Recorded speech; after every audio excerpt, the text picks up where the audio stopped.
My name's Angelo, and welcome to We Want Picks. Ernest and I are going to break down the entire UFC Abu Dhabi fight card. We're going to give you our picks, our predictions, our bets, and our DraftKings plays. But before we do that, go watch my vlog. Go watch the vlog. Every single pay-per-view, if you don't know, we film a vlog. We just hang out, have some drinks, cook some food, do stuff with the boys, live react to the fights. This week's vlog was a little different. I tried to do a giant shrimp boil, and things didn't go perfectly. Make sure you do watch the vlog. They're a ton of fun, very different content, but for Christ's sake, watch the damn vlog. And before we celebrate Jacob's wild success on Leon Edwards, which I'm sure he is foaming at the mouth and cannot wait. Oh, yeah, on Bilal. Yeah. Well, whatever. Your success was against Leon Edwards. Yeah, let me just stop you there, Papa Bear, because I think it needs to be addressed right now. Speaking of premium, because the premium members had a lot of success, I was a part of that premium member success. There's no doubt about that. And as you can see, Angelo, we finally did it, baby. We finally got to Brazil. I said my goal for everything and in my entire life was to get to Brazil. And we're finally here. I'm doing this. The sun is setting in the background. I'm just on my laptop sitting here on this cliff looking down on my new beautiful city.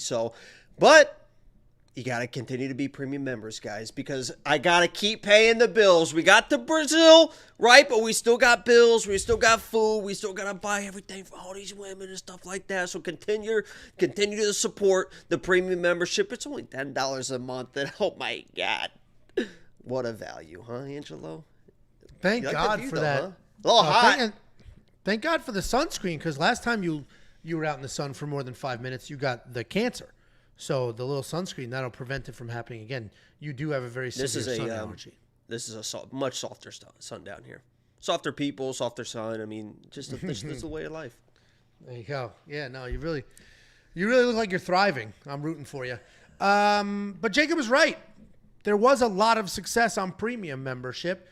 Specifically, Jeff, literally instantly after the event ended, I got a DM on Instagram saying, look what I did. This is from the lineup generator, which is the optimizer. This dude won $16,000 just using our optimizer to build a lineup and enter that.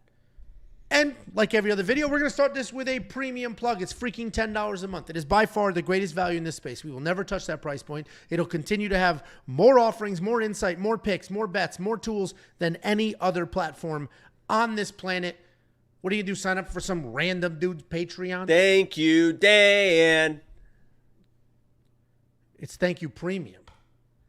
Premium membership is... Don't. We're not doing that tonight. Loaded. It's like you just, every time I say something, you try and transition into something. We're not doing that. I'm trying to get through this so we can go ahead and break down. I already gave the best pitch there could be in the world. Look, you guys still want me to live and die in Rio de Janeiro, become a premium member to support. You're going to get a whole bunch of shit in return, but at least you're supporting me, right? I mean, the cost of living down here is much lower, but it's not free. You know, and I want to buy some expensive shit. I want to buy the nice cars. I want to show off for these women, right? The Portuguese isn't quite there yet. So I got to be able to flash a couple dollars until it is. So become a premium member today, and we're going to keep this ball rolling. Well, there you go. Premium membership's $10 a month. You get picks, bets, round line leans, tools. One of those tools is the DraftKings Optimizer. I just showed you a man that won $16,000 3 days ago using this exact DraftKings Optimizer. And that's because it is preloaded with the best. You show me a man that's a premium member, Angelo, and I'll show you a man that has my respect. Well, most of this chat.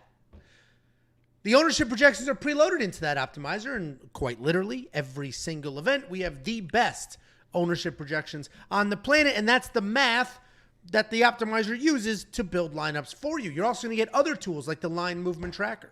This is going to give you the opening odds, the current odds, the win probability, and the line movement for every fighter on every card. You're going to get the prop hunter. This is a tool we released 2 weeks ago. It is focused data, prop-focused data, specifically designed to find prop bets. Whether you're talking about prize picks, underdog fantasy, the prop bets that sportsbooks are adding regarding takedown leans and lines and things like that, this data is fully interactive. It is there for you to find your spots. And like the comments I'm getting about the prop hunter are wild because we released another tool called the Data Analyzer the next week, which is absolutely insane. The Data Analyzer has every single data point you could ever want. You select your event, then you select your fighter, then you could add as many filters as you want, stack them on top of each other. The example I used was, how many takedowns does Belal Muhammad get on average in decision wins? You click a few buttons, it stacks that for you. You get to see it in a chart. You can export What was that the chart, question? or you can click a button and watch the fight. It is a full tape index. What are you watching us for live? You're also going to get more than just me and Brazil Baby over here. You're going to get Artem. Oh, I like that. Say it slower for me, Baby Daddy. Brazil. You're going to get Artem giving you the PFL picks, the Bellator picks, all of the other cards as well as UFC. And then you're going to get the artificial intelligence picking fights based solely off of historical data. And it is doing so at a remarkable accuracy. We got a couple of super chatterooskies. First of all, Salvez said the vlog was entertaining. Thank you, Salvez. I encourage people to watch. Listen, the vlog's like a passion project. It does not do the most views. It does not do the most views. The Quick Picks video does the most views. This video does the second most views. Sometimes those flip. The Lock of the Week video this week is the second most liked video ever on the channel. Do you know what the most liked one is? Did you see that list? I did not see the list. Was it the one... that one that did like 50,000 views or something? No, that's not even really highly liked. It's just highly viewed. Our fight has the most. Oh, nice. People loved it. Oh, wow. How many likes did our fight have? 840 something. I think my Lock of the Week has 800 now. Oh, nice. Oh, that'll pass it up for sure. So thank you for watching the vlog, Salvez. Those things are honestly a pain in the ass to film, and then I got to pay somebody to edit it too. So I appreciate all the watches. I do all the legwork on all my Lock of the Week videos. So if you want to check out the Lock of the Week video, it is rarely posted on a Monday. It was actually a Monday morning. Sometimes it's Monday nights, but it's already up. So go check it out. You guys are going to love the intro because it really has nothing to do with the Lock of the Week this week, but it has everything to do with Belal and calling people out and all that stuff. So if you're watching this right now, you haven't watched the Lock of the Week video, you've never watched the Lock of the Week video, I would go check it out because if you guys are a fan of MMA in the YouTube space and people making predictions and people calling people out, you might want to check it out. I think I thought it was pretty good. There we go. We got a Let's Go Dan. Did you think it was good? I loved it. And you watched very entertaining. I did watch the whole thing. So if I give you a couple quizzes right now, you'll be able to tell me exactly what's going on. Yeah, Jacob Schaefer says, Let's Go Dan, $4.99. If you don't know what that's from, that's one of the greatest chants that's ever been started in an arena, and it's amazing that it continues to live on through us. Thank you, Dan. I thought I heard somebody... Wait, there wasn't actually a moment. Yeah, they keep saying, let's go. We got another one, Let's Go Dan. It's thank you, Dan. It's morphing over time. It's thank like the game you, of, Dan. telephone. Yeah, because we were thanking Dan Ige for stepping up on short. Literally... The greatest chant that's ever been started. We compared it this weekend this weekend. I noticed it while I was live streaming. By the way, the live stream also was one of the greatest live streams of all time. The crowd, because obviously it was like 3, 4, or 5 a.m. or whatever. At some point, I can't remember what fight it was, but you heard a very faint "Ole, thank you, Dan." Ole, ole, ole. Oh, trying to get it going. Yeah, and it never really got going. I was like, oh my God, that was like their thank you, Dan moment. Somebody was like, ole, ole. And you just heard it really faintly in the corner, and it never got going. It's like, man, these people are fucking tired. That is funny. We got a 1999 spot from Dr. Y saying, thank you, Dan. Dr. Y gets it. I appreciate that. Honestly, this will live on through infamy. I can't wait till the next time. Dude, imagine we get so big. Dude, no, if we go to the next Apex, time Dan Ige fights, there's a thank you Dan chant. He didn't do anything thankable, and that starts every time Dan Ige fights from now on. That's our hot dog chant. Instead of going hot dogs, just thank you Dan. Yeah, we should do that next time. Actually, his next fight's going to be at the Sphere, and those tickets are $7,000. So the card's already full. What do you mean they sold? He told him that he can get on that card if he wanted to. Doubt it. Same with Diego. And then finally, another great vlog, on it, by the way. Oh, they announced that already? With Ortega, yeah. From Kadeep, Montana, says great vlog. I appreciate it. That's not a super chat. I know. I just pinned it. Oh. Well, let me pin everything. Let me pin everything. Every time somebody says something good about my stuff, I'll just go ahead and they don't give me the pin thing. I look for that. They don't see it. Like I'm looking, nothing good for Jacob. Just a lot of this. A lot of this. I don't see much. Yeah, I don't see shit for Jacob. Yeah, so he left. Probably that Brazil internet connection. Genuinely, though, the vlog, we appreciate it. The next Lennon said, sorry I questioned Jake's lock. Fight food is great. A lot of people question Jake's lock. So if you didn't watch the intro to his Lock of the Week video, you should, because that was spectacular. If you did, then you were thoroughly entertained. The next Lennon, thank you very much for the $1.99 super chat. We have another $1.99. Bro, Jake, nice lock, and Ange vlog was amazing. I mean, doubling down. Appreciate that as well. Gucci Kai, the vlog was amazing. Jacob's Underdog Lock of the Week was also amazing. Thank you for that. And then Sons of Chaos has been a YouTube member for 1 month. Thank you, Jacob. Bilal was $3 signs. Thank you guys very, very much. You ready to break down this card? Honestly, Angelo, and this is from the bottom of my heart, and I don't mean this to be offensive, and I don't mean this to be mean. Oh. I'm ready. Awesome. $1.99 from Gucci Gill. Whoa, I'm the real Gucci. Get out of here, Kai. It is funny because I have gotten you two confused a few times. Your personalities could not be more different. Thank you for the $1.99. First up, at UFC Abu Dhabi, we have a rebooked fight from UFC Saudi Arabia. Sedriques Dumas is fighting Denis Tiuliulin. They were supposed to fight, what was that, about a month ago? A little over a month ago? About a week ago. But Sedriques Dumas, or SD Dumas for short, could not get a visa, could not get into Saudi Arabia. So they just moved the fight. They rebooked it. He took that fight on short notice, so I guess he gets a little bit of leeway.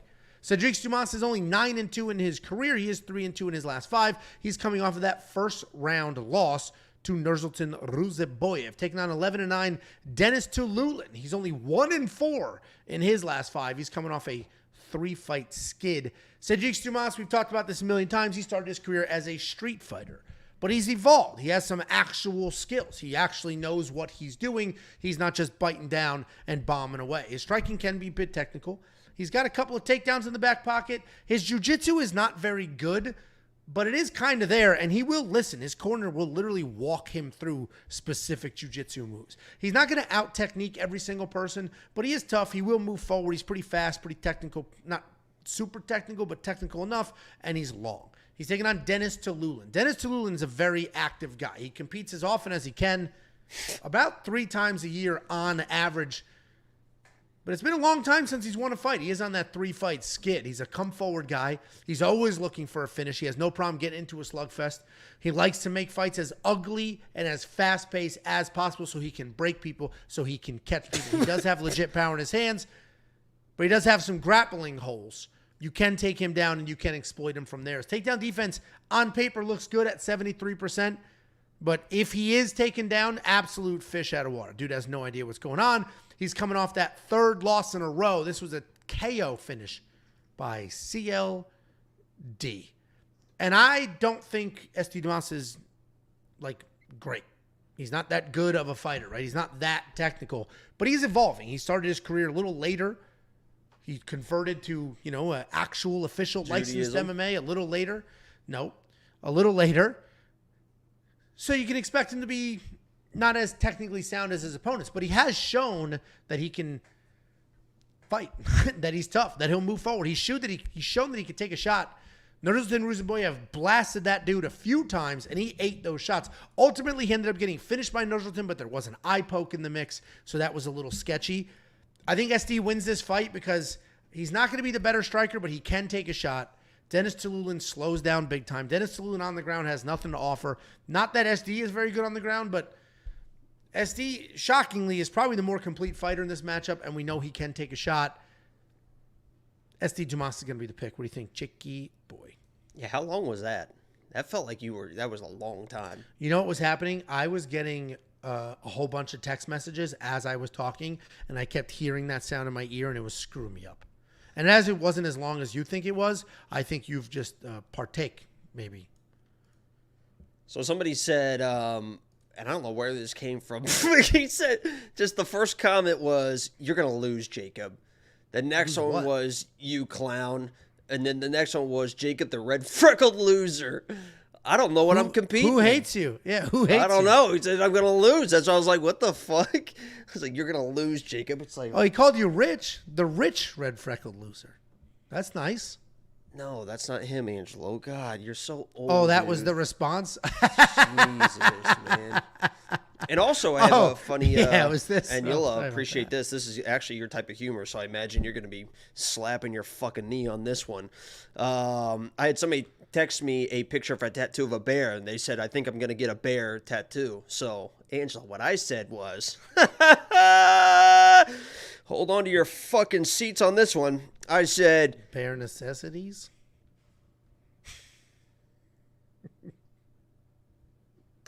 What'd you say? What'd you say? Maybe you won't find this funny because it might be... maybe this is going to go over your head. Too clever? I said, "Get the bear on your ass. So you always have a bare ass." Whoa, bro. That is a good shot. Can you break down this fight? Can you break down this fight? There are people that saw us for the first time ever last week, made a ton of money. They're tuning into their second show. Listen, ever, you can put, you all motherfuckers can put up with everything that I'm bringing you tonight for what I did for everyone fucking over the weekend, okay? So sit down, relax, have a drink. Let's have some fun tonight because we're rolling in cash, just like you will be if you come a premium member today, hopefully, for $10 a month, right? Who do you think wins this fight? If you would stop interrupting. Yeah. SD Dumas is going to win this fight. He's just the better fighter. I will say, though, I got a special place in my heart for Denis Tiuliulin, right? Me and you know Denis Tiuliulin very well. Denis Tiuliulin has one win in the UFC versus Jamie Pickett. He was number 10 of my lock of the week streak. I had won 9 weeks in a fucking row, and I picked Denis Tiuliulin to get me to number 10. And where were we, Angelo? You got me that beautiful date. We went together. We sat next to each other. I mean, you can say if it's true or not true. Did we not go to Bill Burr together? Oh, that's when it was? We did go to Bill. Tiff, my wife, my heterosexual wife, because I'm in a heterosexual marriage, bought us those tickets as a gift to me for Christmas. Yeah, it's weird that she would pick me to go. She said, "Take a friend," and I was like, "Well, little I got love a friend triangle." There's no doubt about that. But yeah, we were in Bill Burr. Our phones were locked up, but I had no doubt in my mind that Denis Tiuliulin was going to come through for me. He did versus Jamie Pickett. Yeah, but he probably is going to lose this one. I just think SD is just a better fighter. Just comes down to that. Yeah, I mean, if Denis Tiuliulin had some offensive takedowns, we've seen that you can take down SD. And I don't, as much as I was all over Nursultan Ruzaboyev in their last fight, and Nursultan won that fight fair and square, there was the eye poke, and SD did show he can take a shot. So even if Denis comes out hot, I think SD can eat it. I think SD is going to be a little bit heated because I don't think he's going to be able to smoke over there. And I think he's a very big... Just wound tight. Just pretty wound. He probably been over there for 10 or 14 days, and you cannot smoke over there. Well, then that could go either way. He'll either be just wound up trying to get it all out or just foggy-headed out of sorts. Either way, we both are on the SD Dumas train. $8,900. While that is seemingly kind of crazy, Denis Tiuliulin in those losses does get finished. He scores well if he wins, but we don't really see that happening here. Interesting fight, but $8,900 for SD Dumas in DraftKings Fantasy might actually be worth it, even though sort of a lowish level fight. If you do want to unlock all the picks, the bets, the round line leans, the optimizer, which won that gentleman $16,000 this past weekend, you can do that now.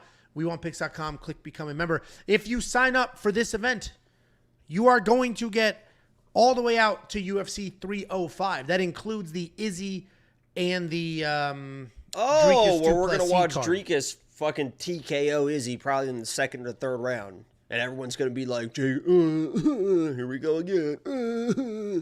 WeOwnPicks.com, click Become a Member at the top. We have a $4.99 super chat from Mexican Vibe. He said, "Thank you, Bilal." Over and over. And that was a great pick by Jacob, great bet by Jacob. And Jacob got a lot of hate all week long for that. You guys hated that pick. Platform. Like, literally a lot of hate. It was Instagram crazy. messages like... the best part about that whole thing is, and the fact that obviously it was cut and dry, no bullshit, no arguing. That's a nice way to win. If you interrupt me again, we're going to have a problem. The best part about that was that obviously I put my money where my mouth was, so I was already confident. But I was so confident that during that live stream, I didn't react to anything. Okay, you got a takedown. It literally that whole fight was exactly how I thought it was going to go. So I'd seen that in my head 100 times. So just watching it, I was like, there you go. I was just sitting here like, didn't react to anything because I knew, man. I did watch you. I assumed that you'd be screaming, yelling, whatever. But I was watching the result and you at the same time, and I was like, I wonder if he's worried about the scorecard. He's surprisingly calm, but. And then after it was like official. Because the funniest part about the whole thing is like the 4th and 5th round, because Bilal was dominating, like, and you knew if he got to the decision, he was going to win. I didn't say a word because I really didn't want to jinx anything. It got to late in the 4th round, and I was like, oh, even if it gets reversed, he's going to be good to go. I opened my mouth to be like, well, like this, and Leon goes, boom, whap, and hits him with that elbow, and I was like, I was like, oh, shit. That happened at the 5th round, and it exploded his nose. Literally, I waited until there was 30 seconds left in the fight to even speak. I hadn't said a word in like 10 minutes, and I was like, well, and then reversed elbow, and I was like, oh no. Dude, if he was able to do that in the 2nd round or 3rd round, the round that he won, he could have actually won that fight. That could have changed the whole can't breathe through your nose. Like, he exploded his nose with that one elbow. But he didn't. A little too gun shy. My body hurt, and now they have the excuses that his back was hurt. Back. I broke my back. Spinal. My back is broken. Next up, at UFC Abu Dhabi, we have Jai Herbert taking on Rolando Bedoya. Jai Herbert 12-5 in his career, taking on Rolando Bedoya 14-3 in his career. And this is an interesting matchup because we got Rolando Bedoya moving around weight classes just a teensy-weensy bit. But he's going to be sort of in for it because he's taking on Jai Herbert. Jai Herbert's a technical striker. He likes to fight at range. He does have good movement. His feet are never planted for more than a second or two. He's always cutting angles, feinting, moving from side to side. He's a little low volume, so he takes too much time when he's out there. And he does have a negative striking differential. He's coming off that decision loss to Faraz Ziam where the inactivity was the issue. But if you go back a few years, didn't Jai Herbert drop the current featherweight champion? Had him on ice skates just a little bit. He's taking on Rolando. What the fuck was that? What? Like the Jai voice Herbert inflection and stuff, and like you were like, but didn't he? Just a reminder that it was like you were telling like a fairy tale or something. Like you read. Well, it wasn't a fairy tale. It happened in real life. He had him on ice skates. Ilia Topuria was almost knocked out by Jai Herbert. He was knocked out. I mean, he was blunk, like just like a sack of potatoes. He did what now? Blunk, like a sack of potatoes. Can you do that in your chair? Make that noise? I want to see a jiggle. I want to see you jiggle a little bit. He's taking on Rolando Bedoya. Rolando Bedoya is a pretty busy striker. He's an in-and-out guy, lots and lots of movement, good variety with the strikes that he's using. He will work in kicks. He will work in combinations. What he does seem to lack, though, is that one-punch raw knockout power. He's never throwing just one strike at a time. He's always moving forward, just busy, busy, busy. It keeps him ahead on some scorecards. He is also very hittable, but a pretty durable guy in his own right. Takedown defense is pretty solid. He does have submissions if he ends up on the ground. He's coming off a decision loss to Song Kanan, where he did get dropped, but the output was absolutely insane, even with the dropping. Jai Herbert's going to be the more technical striker in this matchup. But he's Leon-esque. He takes too much time. He does not let his hands go. It's like one strike here, one strike there, waiting for the perfect moment. And while he's waiting for his perfect moment, Rolando Bedoya is just going to be marching forward, throwing whatever the hell he wants to straight away. And I think Rolando Bedoya is going to pull this off. He's just going to be bouncing around, super busy, moving forward like crazy, and I think he absolutely pulls it off. I think he's going to land more than 100 strikes, as he has done in quite a few of his fights. So Rolando's going to be the pick, and I threw a little bit of money on him at plus 145. What do you think, Elmo? What are we gonna bet on this one? I already bet. Dude, don't do that bullshit. I'll do the other half a unit. I'll do $50. $50. I have a bet with a guy in Discord. What's the next bet, Marcus, for $400 on a fight coming up? That's great. That's between you two. I have children to raise. You guys have cats. You just spent $1,900 on shrimp To feed them. We how fed many them. kinds of shrimp can you name? White shrimp apparently is a thing. No, how many times? How can you prepare shrimp? Oh, wasn't there shrimp. 30 at Red Lobster? Fried shrimp. No, didn't Red shrimp. Lobster have like 30? That was their whole thing. Shrimp. All right, come on. Who do you think? You need to know that that's from? Yeah, Bubba Gump. There you go. Nice. Well done. There's a Bubba Yeah, I'm Gump on the. shrimp right smack in Excuse time. me. I've I'm on called the, you excuse me. Lieutenant Dan I'm on before the. because of how short you Excuse are. me. I am. He had no legs. Lieutenant Dan. I have no New legs. That's one of the best parts. Lieutenant Dan, new legs. Go ahead. Did I do my breakdown? No, we're just waiting. You're enjoying life a little too much, and you're very off task.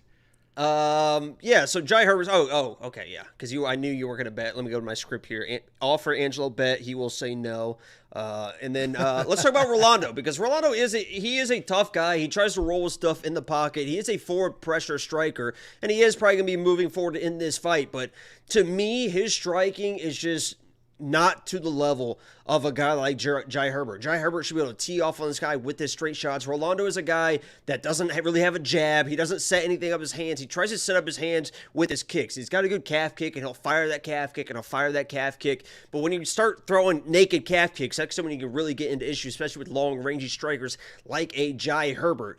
Also, when Rolando goes in, it is not like tight, technical striking. He kind of just throws these looping lollipop hooks, doesn't have a ton of power behind him, and he just hopes that he can kind of roll with certain stuff coming back his way. And he does a good job up to this point, right? Jai Herbert, I know he's kind of been struggling lately, but as you mentioned, he pretty much knocked out Ilia Topuria. He fights and beats a Kyle Nelson, who has aged beautifully up to this point.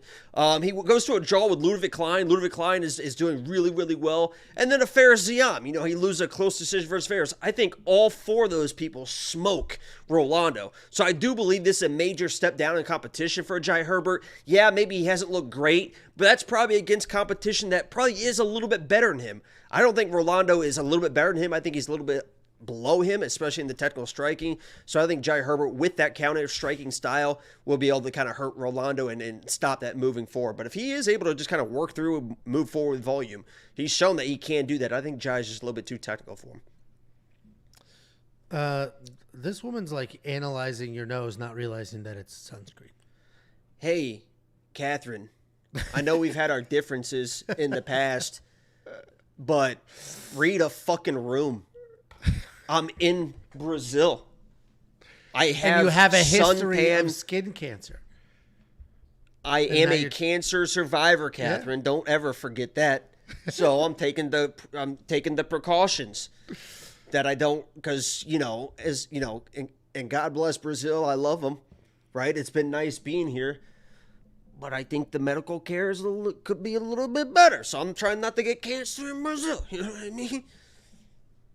I hear you. Oh, you texted. Okay. I just wanted to point that out. I didn't realize. I silence my phone for the people. I don't get distracted. I got a lot going on, man. $8,600 in DraftKings for Jai Herbert, 76. I will spend that 76 on Rolando Bedoya. You want to talk about because it? You okay? Yes. Yes, you want to talk about it? Or yes. There's an electrician putting in an outlet outside, and he has to shut off the breaker for where he's putting the outlet. Yeah, it's gonna be real. You got this guy working out in your house at 8:00 on a Tuesday. This poor guy. It was his choice. He probably missed soccer practice for his kids, and he was here at 10 a.m. and then at like 4, was like, how long you gonna work this guy? And at 4, he's like, I gotta get some stuff. And I was like, I gotta go say hi to my kids. I gotta go pick my kids up. He's like 30. I was like, come back tomorrow if you want. He's like, I'm just gonna get it done tonight. Just because you didn't have sex till 40 doesn't mean other people aren't. Well, you can have now kids at 30, Angelo. It's going to be a real thing if the breaker that he's shutting off is the one in this office. Oh, for the That's people, gonna be a problem. I have a battery backup on my system, so if it goes off for a second, Oh, great. we're good to go. Yeah, it shouldn't be my office. It should be the kitchen. Anyway, Don't worry. If it happens, I got us. I will carry the show. Thank God. Thank God. You want to test me right now? Watch how good I can lead this. What I do want to do, though, is say that I will have Rolando Bedoya in my DraftKings lineup at $7,600. The striking volume alone. This dude is landing enormous amounts of strikes, both significant and regular. And ultimately, that does add up. And we're talking sub $8,000 price point. I'll take that in my DraftKings lineup. Do you trust Jai enough to spend $8,600 on him, or you're just like, he might win because he lost to good people? Is that the your electrician analysis? a premium member? I don't talk to people about this. I don't just like You talk have to an hey, issue you with watch my just- YouTube show? You have an You issue watch with me on blue-collar YouTube? workers, Angelo? That guy's just No. trying to make you can't say hi to a blue-collar worker just doing his job. You can't be cordial with them. Personally, me, Angelo, and I understand. I understand this. I understand this is a Northeast thing, probably, right? But me being a, heart of the ocean, Midwest guy, Heart of the ocean. Midwest guy, at my core, those blue-collar people. That's what runs this country, Angelo. That's what drives this country. So I want to thank my brothers and my sisters, blue-collar workers, doing everything they can to support the infrastructure of this country, and I appreciate them every single day. And I think they are the backbone of this country. Yeah. The point I was making there is I don't just like meet people and say, I have a YouTube channel. So that's where I was going with that.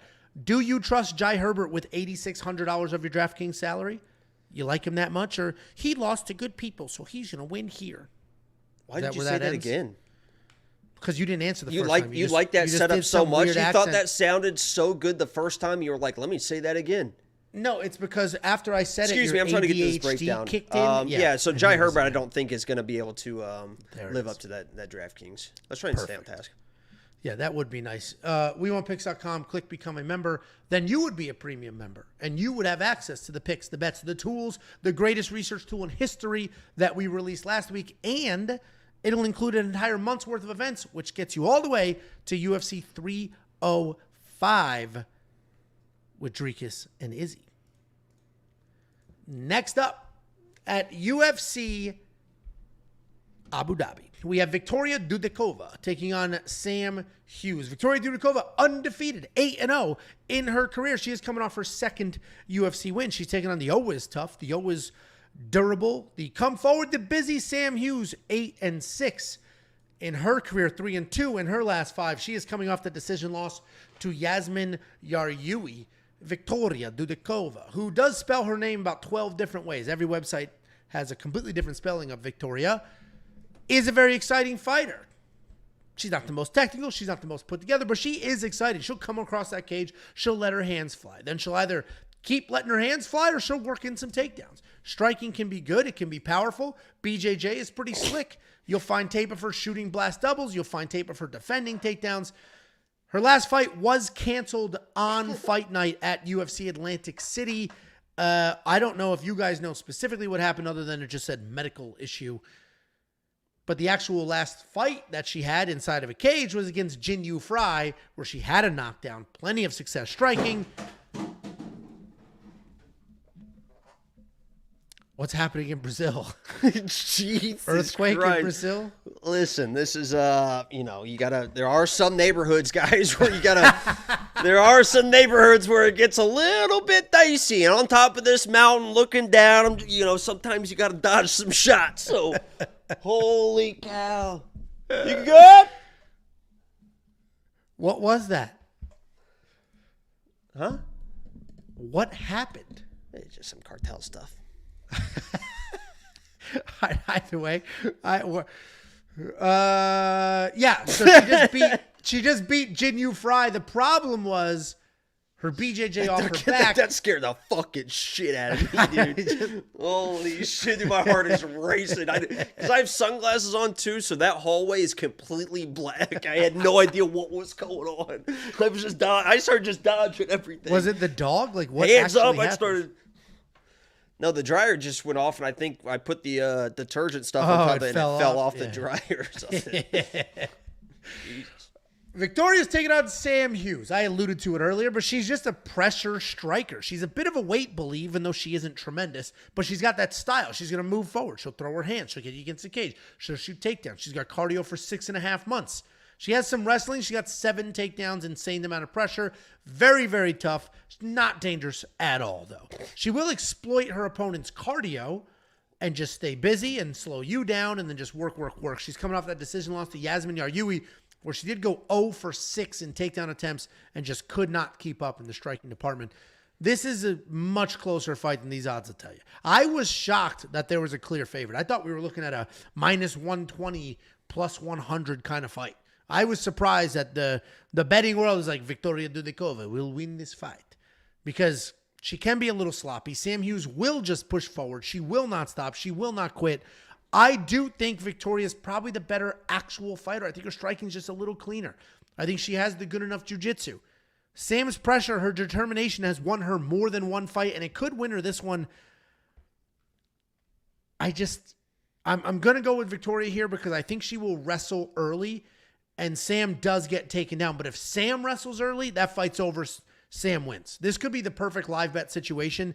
The odds are atrocious. You can't touch a money line here. I was going to do the +3.5, but that was -285 for Sam Hughes, so I didn't touch it. You know what it used to be? What? -325. Yeah, I mean, it makes sense. When I looked at it the first, because I was like, even if it's like minus like 100, -200, like I would even consider it at that. So I was like, let me look at it, and I looked at it, and I was like, oh.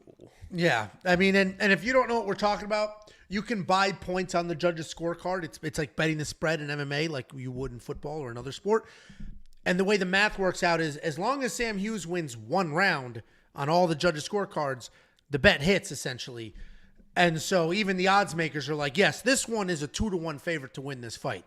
But it's going to be a 29-28 is basically what the odds are telling you. But what do you think happens here, Jakey Boombaloots? Listen, I always try to be transparent with you guys, open and honest. That's what I do. That's what I am, at my core. I'm, like I said, I'm a Midwest guy, and, I can't lie to the people, right? I am biased against Victoria. I picked against her before. With my lock of the week was Estella. I truly believe that Estella, even to this day, was going to smoke this girl, Victoria. Unfortunately, on the first takedown attempt, she tried to post on her arm, snapped her arm in half, and Victoria was able to win that fight. Since then, she fought Jinyu Frey. I still believe that this girl, Victoria, is not as good as people think. And if she was as good as she's supposed to be against a girl like Sam Hughes, she should be fucking -500. If she is who she's supposed to be, and that is this dominant grappler, can she get takedowns? Yeah. Can she miss takedowns? Yeah. Can she defend takedowns? Yeah. Can she get taken down? Yes. And does she slow down? I believe in my heart of hearts that Sam Hughes is that perfect girl to break a girl like Victoria. You have to counter wrestle these people. Sam will try to counter wrestle. And even if Sam gets taken down early and mauled in the first round, guess what Sam Hughes isn't going to do? Fucking ever stop or quit or do anything. It just pisses her off more, and she's just going to keep stay in your face and stay in your face no matter what the fuck you do. And eventually she's going to get a takedown of her own. And once Sam Hughes is on top of Victoria, and she was taken down and mounted in the second round of her Contender Series fight, that was before she blew out her knee. I knew she blew out her knee at the end of the second round.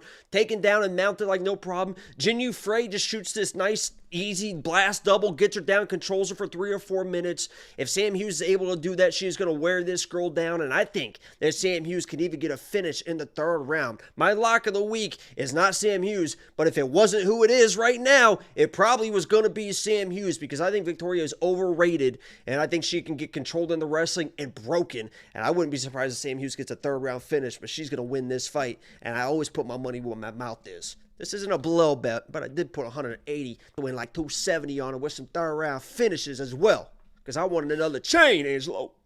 Listen, I don't hate that bet. Sam Hughes is a phenomenal underdog here. At the end of the day, she can get taken down, and Victoria's got some decent takedowns. That stat was wrong, so we're just going to go back. I adjusted it on the fly here because I can multitask. Victoria Dudakova is 25. She's not 36. This is the updated information. Well. Because my bad. We got it. She's 25. All the other stats were correct. The age was wrong. I think Victoria's going to shoot first. That's the only reason I'm picking her. But, frankly, I think Sam Hughes is a phenomenal underdog at the plus 145. You get a little bit better if you go to bet openly. $7,700 in DraftKings. If Sam Hughes wins, that $7,700 is going to look phenomenal because she will just straight up win with pressure. This will be a full 15-minute fight. And there'll probably be some takedown, some control. Victoria does tend to hang out on her back for a little bit. So this will be a slobber knocker. Probably a little sloppy, and it's going to come down to if Sam Hughes shoots first or if she gets taken down. And go ahead. You're not going to pretend to be frozen. We can see the window. The window into Brazil is moving. Okay, Jacob's pretending. Imagine being a grown-ass man pretending to be frozen. I think I could have got you if I didn't start laughing. I saw it. No, I could see that the magic behind you was moving. I don't know. I think I pulled it off. But, I mean, you've seen Sam is a girl that she really does improve every single fight. And I believe if I were to make a top 10 just off my head, I have no idea, obviously, but hardest workers in the UFC, man or woman, I think Sam Hughes is probably in the top fucking 5. I would doubt that many people outwork her. She doesn't seem like she was gifted much talent, but she just fucking outworks everyone. And I think Victoria is a very talented girl, but she's in for a fucking fight. And Sam Hughes is usually this is a dog fight. Sam Hughes is going to win this fight. Yeah, listen, I'm on the other side, but Sam Hughes, I agree, is a phenomenal underdog. $7,700 in DraftKings. Listen, if you need some room in your budget, I think she'll score well. Even in a loss, it could be like a 50-point loss. And I know, obviously, you want to get a lineup with 6 winners, but if this is a chalk-heavy card and it's all favorites, you're going to have a dog in there and you're going to have a loser in your lineup. So either way, Sammy Hughes, decent dog at $7,700. Victoria Dudakova, $8,500, very affordable on that side if you think she dominates with the grappling. You can unlock all the bets, all the picks, the round line leans, every single one of our tools, the artificial intelligence, the greatest research tool in the history of time right now. $10 for an entire month. Go to WeWantPicks.com. And I'm trying to reserve. That'll get you all the way out to UFC 305. They have cabanas that you can rent like monthly, and they're a little bit expensive. So become a premium member. And your money will also help pay for a nice little cabana. And maybe we'll do like a Mr. Beast thing where we're like, and then a subscriber can come live with me. And then the subscriber never wins. Yeah, isn't that an odd reference right now, given the allegations? Well, I was just talking about the scamming. Not the petting. Not the pedoing. Come on, Angelo. This is a MMA breakdown. I'm not the one who brought him up. Next up, at UFC Abu Dhabi, we have a short notice replacement in Jordan Vucenic, and he is being thrown to the wolves immediately because he's taking on Guram Kutateladze. Guram Kutateladze, 12-4 in his career, 3-2 in his last 5. He is on a 2-fight skid, and he is coming back after a full year away. He's taking on Jordan Vucenic. Jordan Vucenic, 13-2 in his career, 4-1 in his last 5. He is riding a 4-fight win streak. Guram Kutateladze, great striker. We know this by now. Very good kicks, good pressure. He does have a submission threat or two on the ground as well. And while he does get taken down, he's so active. He's throwing elbows. He's moving. He's throwing things up that people can't really settle in. You can't really rack up control time against him. He'll move like crazy. On his feet, he's got legit power. He's got good speed. He has professional kickboxing experience. At one point in time, Guram hopped onto the scene, had a phenomenal win in his UFC debut, won a couple splits, and it's like, how good is this guy? And now he's 2 fights losing. He just got knocked out, and the hype is it's dampened a little bit. He's taking on regional prospect Jordan Vucenic. And I'm not saying regional prospect like, he's a bum, he's a regional guy. I'm saying it like people who know him, who have followed his career pre-UFC, are very high on Jordan Vucenic. He is stepping up on short notice, immediately being thrown to the wolves. He's an accomplished fighter. No actual background in combat sports. I mentioned Guram had a professional kickboxing background. Jordan just started training. So he's evolving every single one of his skill sets effectively at the same time. He started MMA with a blank slate. He's evolving those skills. Plenty of cardio. He's not afraid of a war. He'll plant his feet. He'll fire away. He works forward. He'll shoot a takedown. He'll defend a takedown. Pretty well-rounded guy. He is tough. He can be a finisher, and he deserves to be in the UFC, but this might be a little too much too soon. Guram is very, very good. He can scramble on the ground. He can certainly outstrike you. Even in his last fight where he was knocked out, he was doing very, very well. He just ate a huge one in the third round. It's going to be an interesting fight because if Jordan can make it ugly, if he can just pressure forward and yell and scream and point at the floor and throw wild, he could squeeze out this win. Elves Brener knocked out Guram just by throwing heavy and moving forward. And Jordan can do that same thing. But I think Guram took the full year off. I think he is, resetting his career, if you will. I think this is going to be a boring 2.5 round over where Guram is dancing around on the outside and not fully committing to the strikes because he does not want to deal with a potential third loss. He doesn't want to get into the pocket. He doesn't want to have a dirty fight. It's the old adage that I talk about time and time again. You box a brawler, you brawl a boxer. In this case, Guram is the quote-unquote boxer. He's the more technical guy, so he's going to want to keep this technical, and I think that's what we have. I think we have Guram on the outside, 3-round fight where he's just sort of pot-shotting, keeping the distance, staying technical, not getting too wild. What do you think, Jakey Boomba Lotes? Yeah, I think actually staying on the outside is probably the best way to fight a guy like Guram because you saw Elvis Brener when he was crashing in. That's when Guram starts unloading with those elbows and was able to split him open. He's got incredible kind of those short, stiff Muay Thai elbows. And let's talk about the Brener loss as well because he was beating the fuck out of Brener. I mean, he almost finished him in the first round, was beating him up in the second round. Obviously got taken down in the first round. I think that's what people worried about a little bit in this fight because it was an easy takedown. He stayed off his back a little bit too long. But honestly, I think he had just gotten his black belt. And it seemed like that was I'll go to the ground. I want to show off my jiu-jitsu because it was immediately the rubber guard trying to throw up the bullshit omoplatas and all that stuff. And then when he wanted to get back to his feet, got back to his feet. And then you saw him defending the takedowns after that. Jordan is a guy that he's a very good fighter. He's a well-rounded guy, pretty good striking. What he wants to do is get to the ground. Obviously, the takedown that I've seen in the regional scene, I don't love him. Right? He's not going to be able to out-wrestle Guram. Yeah, it seems like even if he was a good wrestler, that the level of competition, the way that those people were defending those takedowns, those type of takedowns are not going to work against Guram. Guram is very skilled in defending takedowns, sweeping, reversing, doing all that stuff. So then it becomes a striking matchup, and I think Guram is head and shoulders above where Jordan is. Jordan's a good technical striker, but the speed and the way they throw strikes and the dynamic abilities of the strikes, I'm still not really ready to give up on Guram. The Elvis fight was kind of weird. Before that was a Damir Ismagulov, where at the time looked like a title contender, and obviously this dude has beat Gamrot as well. So he's fought some killers. Brener hung in there a little bit. And it wasn't even a knockout. I mean, it was a freak shot. I mean, you just punched him in the fucking side of the neck.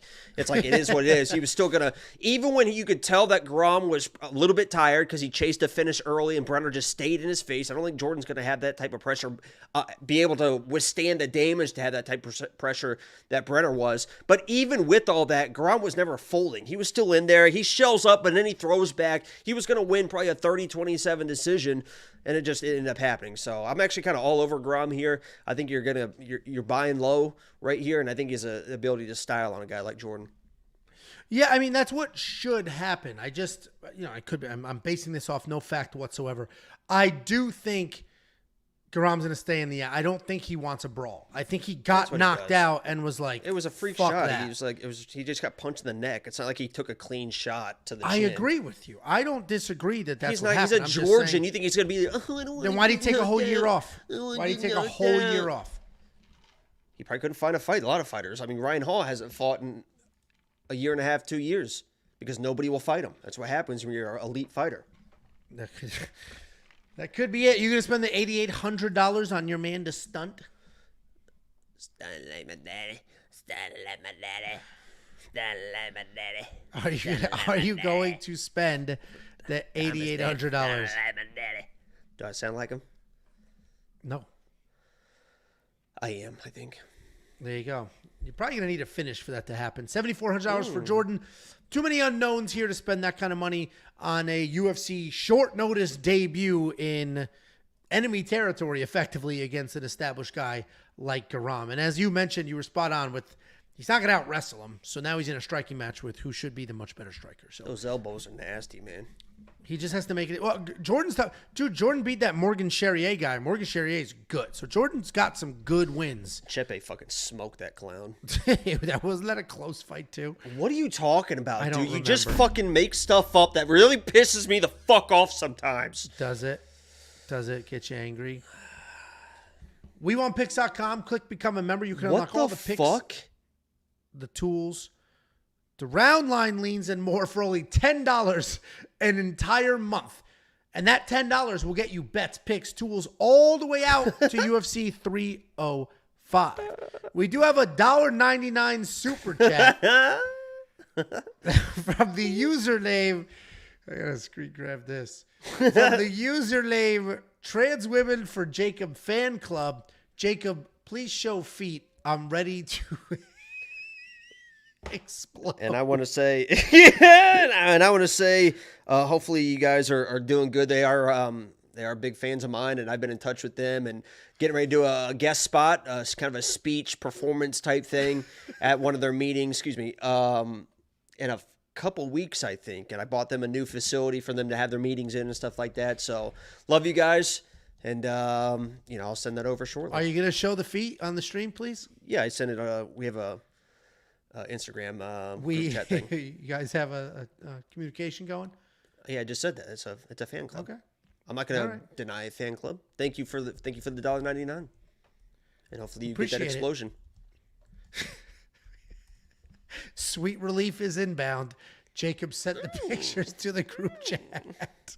Sweet Relief. Next up, at UFC Abu Dhabi, we have a battle of the runway models. We have Shamil Gaziev taking on DonTale Mayes. Shamil Gaziev, 12-1 in his MMA career, undefeated on the catwalk. Did you introduce DonTale Mayes correctly? DonTale Mayes. Indiana's King own. Or whatever. Oh, Indiana's own. DonTale Mayes, go. please. Shamil Gaziev, 12-1 in his career, 4-1 in his last 5. He is coming off that first loss of his career, taking on Indiana's own DonTale Mayes, 2-1 in his last 5, 11-6 in his career, and he's coming off a decision win over Kaue Machado. Shamil Gaziev, very large Dagestani man. The dead giveaway is the no mustache but full beard. But instead of being the non-stop wrestler that you would expect from a Dagestani, he's mostly a striker. He marches forward. He lands big. He's sloppy physically, but he's surprisingly athletic given that build. He will throw a spinning attack. He does have some speed. He does have some power. He has wrestling as well. It's not typically his go-to. He did use it as a go-to in his last fight because he fought big heavyweight striker Jairzinho Rozenstruik. Problem was, I don't think he trained to wrestle because he gassed almost immediately and then sort of got pieced up after that. He's taking on DonTale Mayes. DonTale Mayes is a good boxer, heavy hands. He's got solid footwork. He'll set up his combinations well. He's going to march forward himself. He will throw everything with 100% effort. All of his leg kicks, effort. His overhands, effort. Not a wrestler, but he does have 7 takedowns in the UFC. He is coming off the decision win over Kaue Machado where he was just chasing power. He knew he had the power advantage and was just bombing, looking to get sort of that walk-off knockout. I am not ready to give up on Shamil. That last performance was not good. It was an atrocity. I do think it was just too much too soon. Jairzinho's a guy that he's been around the block. He's fought some of the best people. Like, he's done all the things, and Shamil just got rushed. Too much too soon. Who did you have in that fight? It was so long ago. It's Who did? hard to remember. Maybe you don't remember your pick. Do you remember my pick in that fight? I'm not sure. You're the best underdog picker in the world. There you go.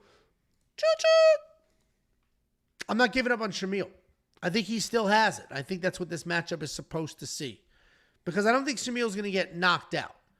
Shamil's biggest issue was his cardio because he had success against Jairzinho Rozenstruik and then he got exhausted. And once he was exhausted, that was the end of it. So sometimes when you get these undefeated prospects and they lose like that, we're going to find out if he's going to learn from the loss, make the adjustments, work on the cardio, move forward, or if it's just a downward spiral and this guy wasn't who he was supposed to be this whole time. I tend to think he'll make the adjustments. If we go back in time, and this is sort of a leap here, but early in his career, Alonzo Menifield was knocking everybody out. And then he gassed big time. And then he got embarrassing. He lost that fight. And then he adjusted the cardio. Now Alonzo Menifield is a guy, win or lose, phenomenal cardio, right? He fixed that issue. I'm hoping Shamil is on that same sort of path. Like, okay, I got embarrassed. I had never fought that long before. This could happen to Tom Aspinall. I doubt it, but it could happen to Tom Aspinall. You're beating everybody so fast, you're not used to getting into a real fight. You don't have the cardio. You don't know you don't have the cardio because you haven't needed it yet. And then when you do need it, it's not there. I'm hoping Gaziev made the adjustments, but we won't know until we see. Who do you think wins this fight, Jakey boy? Yeah, and technically, I mean, when it's a 3-round fight, you only need a round and a half of cardio. You know what I mean? A round, a half, and a second. And a second of cardio.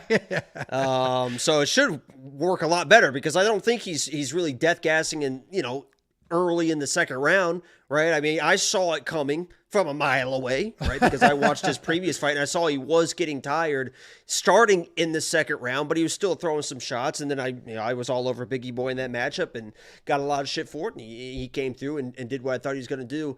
I think Shamil is the better fighter. And like I said, I love my guy, DonTale Mays. He's got the Indiana State flag tattooed on him. Somebody's like, he's from Louisville, Kentucky. The motherfucker has Indiana State flag tattooed on him. I'm going to say he's one of us. But yeah, unless Shamil gets tired late in the first, I think, because even when he was tired, he wasn't really quitting. He was just tired. I mean, he just fucking was eating jabs and he was tired. His body quit. He didn't quit, if that makes sense, right? He didn't turn his head and be like, okay, come on, ref, end it. He could have easily just taken a knee and just, ooh, I'm tired against the fence. And I mean, I think he was still moving forward, just eating jabs. Yeah, his body just literally gave up on him because the dude has clearly never worked any cardio. With COVID. I mean, I had COVID so goddamn bad. My body, I never stopped, right? I was moving forward. And, you literally stopped. And what was edited out of the video is when you needed more time between the rounds than the 1 minute we were giving you. I had a very severe case of COVID. I think anybody in that situation, well, most people wouldn't have even continued to fight, right? They wouldn't have showed up. But me, being the competitor and the man that I am, I did show up. And I was moving forward. And I took you down once, defended all your takedowns. And all right, do we have to run it? If you don't know what this absolute buffoon is talking about, travel's going to be an issue, Angelo. Because, I wouldn't make. That's the trip a 14-hour flight now. Yeah, so. I wouldn't make the trip back either. What an absolute. If you want to come down, we can try to arrange it with Shooter Box. Go to Sao Paulo and yeah, you set it up right there. All right, I'm happy. I'll message Mr. Machado. Catherine's ready to watch you get smoked. I'll get him. Message Mr. Machado right now. All right. Either way, Jakey boy on the same side here with Shamil. No surprises there. The dude's a pretty big favorite. And I think what we're getting here, you just mentioned we were getting a discount on Guram. I think we're getting a discount on Shamil because of that last performance. Minus 210 isn't crazy affordable, but this is a guy who is, before his last fight, was like, he's getting rushed for a title fight. This is the dude. He's going to be somebody. And obviously that didn't work out that way, but it was a cardio issue, not a skill issue. I'm on the Shamil Gaziev side. So is Jacob. I might spend that $9,100 in DraftKings Fantasy. If you do want to check out all the fantasy plays, the optimizer that won that dude $16,000, the picks, the bets, the round line leads, the greatest research tool in history, WeWantPicks.com. Click become a member at the top. Next up, at UFC Abu Dhabi. That's my Brazilian brother. We have Mohammad Yahya and Jacob's Brazilian brother, Kaue Fernandes. Mohammad Yahya, 12-4 in his career. 4-1 in his last 5 years, coming off that decision loss to Trevor Peek. He's taking on Kaue Fernandes, 8-2 in his career. 3-2. In his last 5. He's coming out. Sorry, my brain just 3-2 in his last 5, coming off that split decision loss to Mark DeCasey. Listen, I said this in my quick pick video. The second I saw this on paper, zero research whatsoever was needed. I ultimately did the research, all that shit. I saw this written down and instantly was like, Kaue Fernandes. If I know anything, it's that Mohammad Yahya just falls down in fights for no reason whatsoever. Just slips and falls like he's got a shady lawyer on the side of a bus. Just, whoa, I'm suing. What analogy, and you know it. What in the Northeast analogy was that? But I pray to God that you're not gonna be like. But then I looked into it. No, I'm all over Kaue for that. No. It sounded like that was a setup, and I was like, yeah. Well, I give him a little. I do give Mohammad Yahya some credit. I mean, he literally was falling over in his last fight for no reason whatsoever. He's got that traditional karate style stance. I hate that stance so much. He'll bounce in and out. He does have a good chin, though. He is a durable guy. He got a good chin. He will plot forward. He doesn't throw a ton, but he can take his beating. He is a bit low volume. He falls over for no reason whatsoever. There is some power in his hands, though. Not much in the way of wrestling offense, but he will look to hold you against the cage if he's losing exchanges. If he's coming off that straightforward loss to Trevor Peek, he was out-techniqued by Trevor Peek. We could end the breakdown right there. He's taking on Kaue Fernandes. This guy's a loose, powerful striker. He will bounce on his toes. He will stay outside the pocket. Then he will lunge in with speed and power. He's from that Novignao fight camp, and like everybody else at that fight camp, if you're newer to MMA, that's not a name that's going to sort of ring true to you. But if you've been watching as long as I have, you got the Henan Barrows of the world. Like at one point in time, Novignao was the fight camp. And they all fight pretty similar. They're focused. They can be technical. They are also flashy, dangerous on the ground, and all of those things. He's coming off that razor-thin loss to Mark Diakiese in his UFC debut. I picked Kaue before I didn't need to do anything. Kaue was going to win this fight. Pretty straightforward. that was a lot of talking for I don't need to do anything, I'll tell you that. I mean, I did have to watch the tape real quick because my notes, when I watch the fights live, I take the notes, and my notes were aggressive. Sucks, falls over. Those were my notes. And I was like, let me go rewatch that fight before I just go blindly dive into this. Yeah, what do you think, handsome Jake? Yeah, I'm going Fernandes here. Obviously, he was I'm pretty sure he was a former lock of the week versus Mark Diakiese. I thought he was just going to be able to do what he needed to do on the feet, and then I thought he had the grappling, be able to get back and defend the takedowns. You maybe use some offensive grappling against a guy like Diakiese, and then he just spent too much time on his back. I think that was just a UFC debut type of thing. So yeah. I think Kaue in this matchup should be able to shine pretty much everywhere. If you watch Mohammad Yahya fight, I mean, it is like, you need to put your hands up. I mean, you need to. I know that you kind of got to the finish line against Trevor Peek because he was trying to wrestle and do all this stuff, and his shots are a little bit more telegraphed, right? He definitely throws heavy, but it's definitely those wild looping shots. So you can kind of see those coming a little bit. But this dude, Kaue, especially with those kicks, the way he throws and the precision behind this striking, it's going to be fast, and it's going to be on Mohammad Yahya in a hurry. I expect Fernandes to be able to get a finish, and even not, I think he's going to be able to get pretty dominant decision, even if Yahya is able to kind of survive for he is tough. Decision. But he's tough. Yahya is not I'm dogging him for falling over, but he is a tough dude, and he will fight. He may have an inner ear infection, something to that effect, but he will fight because it's equilibrium. Yeah, see? You got there. Oh my God, I'm so clever. There we go. Oh my God, Angela, you're so funny. It's that it is the Northeast wit. It's there. Yeah, it's there. Okay. That's not there. $6,900 in DraftKings, absolutely not. 93 for Kaue. That is a little tricky because he's winless in the UFC. Yahya is tough. And Trevor Peek couldn't really put him away, and not that Trevor Peek's very good, but he is dangerous. I'm probably not going to spend the $9,300 on Kaue, even though I'm very confident he wins. What do you think, Jakey boy? Oh, I think he smokes him, man. I think he smokes him. So you're going to spend the $9,300? Is that what that is? Yeah, bro. If you want to check out the picks, guys, the bets, below one, man, we're having some fun. The round line leans and more. Only $10 for an entire month, and that month will get you all the way out to UFC 305. Premium members, these last couple of months have been absolutely feasting. Years worth of membership recouped in picks and bets. The tools alone have been absolutely spectacular. We've released 2 tools in the last month. WeWantPicks.com, click Becoming Members. Freaking $10 a month. What are we doing? What are we doing? You sign up with some dork's Patreon for... We Want Picks is $10, so I'll make mine $5. Yeah, but it's 1/100th of the value. Who cares if it's $5, you dope? What's up, Jake? Sorry, Angry Ange. No, I was going to say, Did you ever watch that first Leon and Bilal fight? I did. Yes. Can you believe that Bilal won the fight after watching that? I mean, anybody with the brain would have just watched that fight and just, stopped the research there and been like, he landed a head kick, so he's definitely going to win the main event. Not me. What's funny is you and I spoke just sort of offline before that, and you and I both were like, that fight was so long ago, and a lot of stuff has happened since then. Bilal is not the same guy. Listen, I picked Leon, but I did an Angelo, and I bet on Bilal. Because I'm like, he can absolutely wrestle his way to a win here. And Leon's low volume as shit.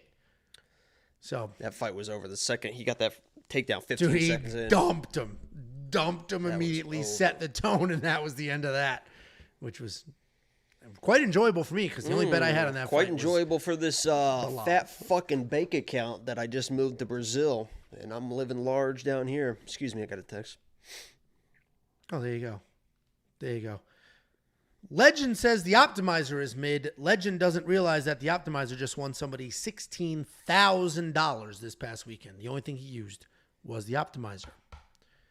Next up, at UFC Abu Dhabi, we have Alonzo Menifield taking on Azamat Murzakanov. Alonzo Menifield, 15-4. 15-4 in his career. 3-1 in his last 5. Taking on Azamat Murzakanov. 13-0. Undefeated in his career, coming off his first decision in the UFC. Alonzo Menifield, he's a guy that I talked about earlier. He's a guy that has insane power. He's a guy that has plenty of cardio. To be as physically built the way that he is and to have the power he has. Thank you, Dan. Thank you, Dan. Why are we doing that right now? Go on the breakdown. All right. Well, Alonzo Menifield, to be the man that he is physically and to have the cardio he has is very impressive because he can fight for a full 15 minutes. He does have big power in his hands. He does have wrestling as well. He actually has all the skills to be wildly successful. And he is coming off that almost instant loss to Carlos Ulberg, but that was poor game planning. The dude sprinted across the cage against a beast kickboxer who just stepped off and blasted him.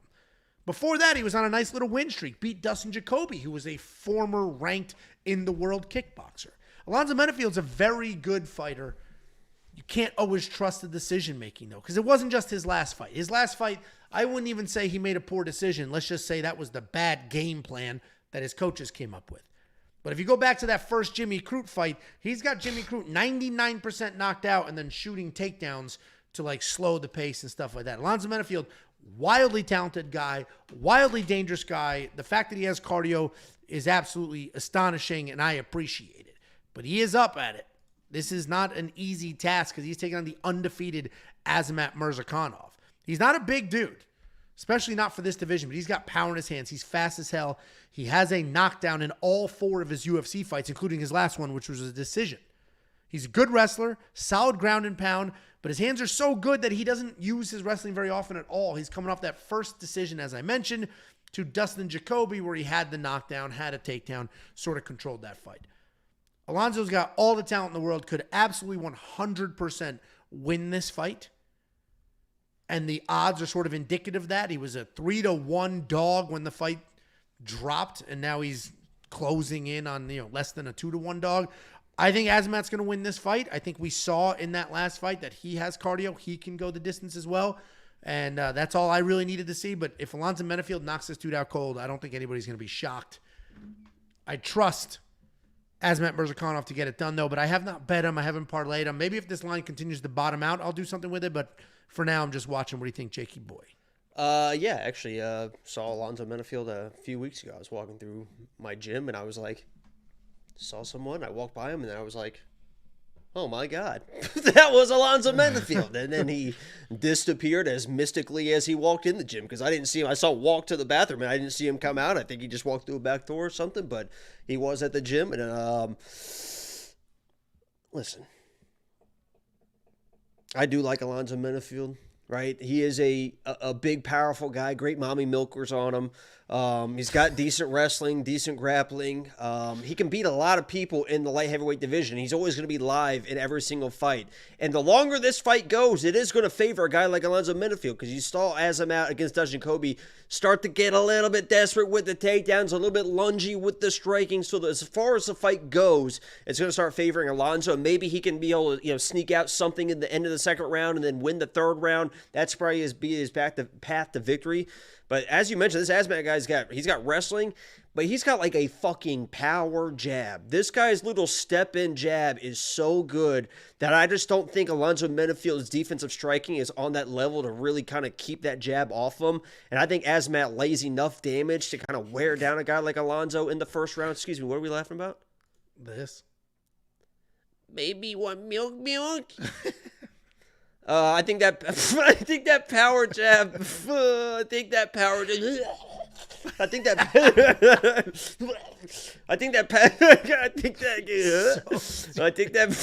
power jab is gonna be able to keep Alonzo kind of at distance, and even if he gets tired, I think there's gonna be too much damage too early. So like Azamat here.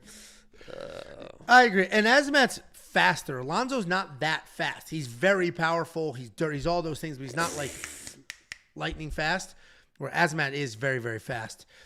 $7,500 in DraftKings. Alonzo's a decent dog. If you are on that side, then spend that money for sure.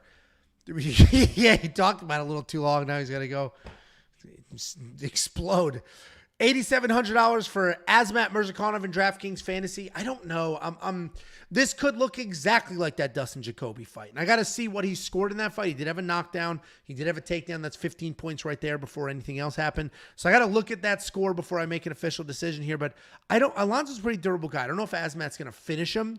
So we may have just sort of a back and forth striking jab kind of situation. If you do want to check out any bets that we've already placed, there's a whole bunch on the board. If you want to check out any of the tools, there's about 6 or 7 of them ready to go. WeWantPicks.com, click Become a Member at the top. It's $10 for an entire month. A whole month. All the events in a month. WeWantPicks.com, click Become a Member at the top. And before we get to this main card, let me get you... Get back up and leave. Let me get you $50. Go to WeWantPicks.com/bets. We have affiliate links. You click on the affiliate. Hate to see you go. You make a deposit. We send you $50. Love to watch you leave. $50 is a thank you if you use the affiliate links at WeWantPicks.com/bets. Before I mentioned we have the greatest research tool in history. That is not an exaggeration. Anybody who has used the data analyzer has spoke wildly high of it. At the end of the day, it's a tool. I know there's a giant portion of you that just want the picks and the bets, and that's it. Copy, paste, move on with your life. There's others of you that want to do research, and there's a whole bunch of people in between. If you're looking to do some research, quite literally the greatest research tool in the world. All the tools right in front of you could ever want. You can filter them and get them any way you want to see them. They get thrown onto a graph for you. You hover over a button on the graph, and then you could jump right out and watch the actual fight. You can say, how did Bilal get 5 takedowns in this fight? Click the button, and it'll bring it up on the screen. You can watch the fight right then and there and see with your own eyes. This is included in premium. If you're not premium, unlock it. If you are premium, it's already included. It's just data analyzer in the tools menu. And finally, here is the address. We Want Picks, P.O. Box 406, Prosper, Texas 75078. If you want to send something, send it. If it's a letter, we'll read it. If it's food, we will eat it. If it's a product, we will open it for you. I just did a whole thing for extreme gardening in the vlog. You can check that out. And if you want to send something, we would appreciate it. Let's go ahead and break down this main card. Opening up the main card at UFC Abu Dhabi, we have Joel Alvarez taking on Elves Brener. Joel Alvarez, 20-3 in his career. 4-1 in his last 5. He's coming off yet another submission win. He's taking on Elves Brener, 16-4 in his career. 4-1 in his last 5. He's coming off a decision loss to an actual caveman. They dug him up. They melted the glacier, and Motobek Orobai worked his way out of it and took Elves Brener down a bunch of times. Joel Alvarez is a guy that people are very, very, very high on. People have loved this man to the ends of the earth. At one point in time, the Joel Alvarez fan base was convinced he was the best fighter on planet Do you Earth. remember when people picked him against Armin? Dude, I picked Armin. The very we were first both time, all over Armin. dude, and the hate was insane. And Armin was a 2-1 favorite. It wasn't Dude, like I was all over Joel. Oh, yeah, all right. Well,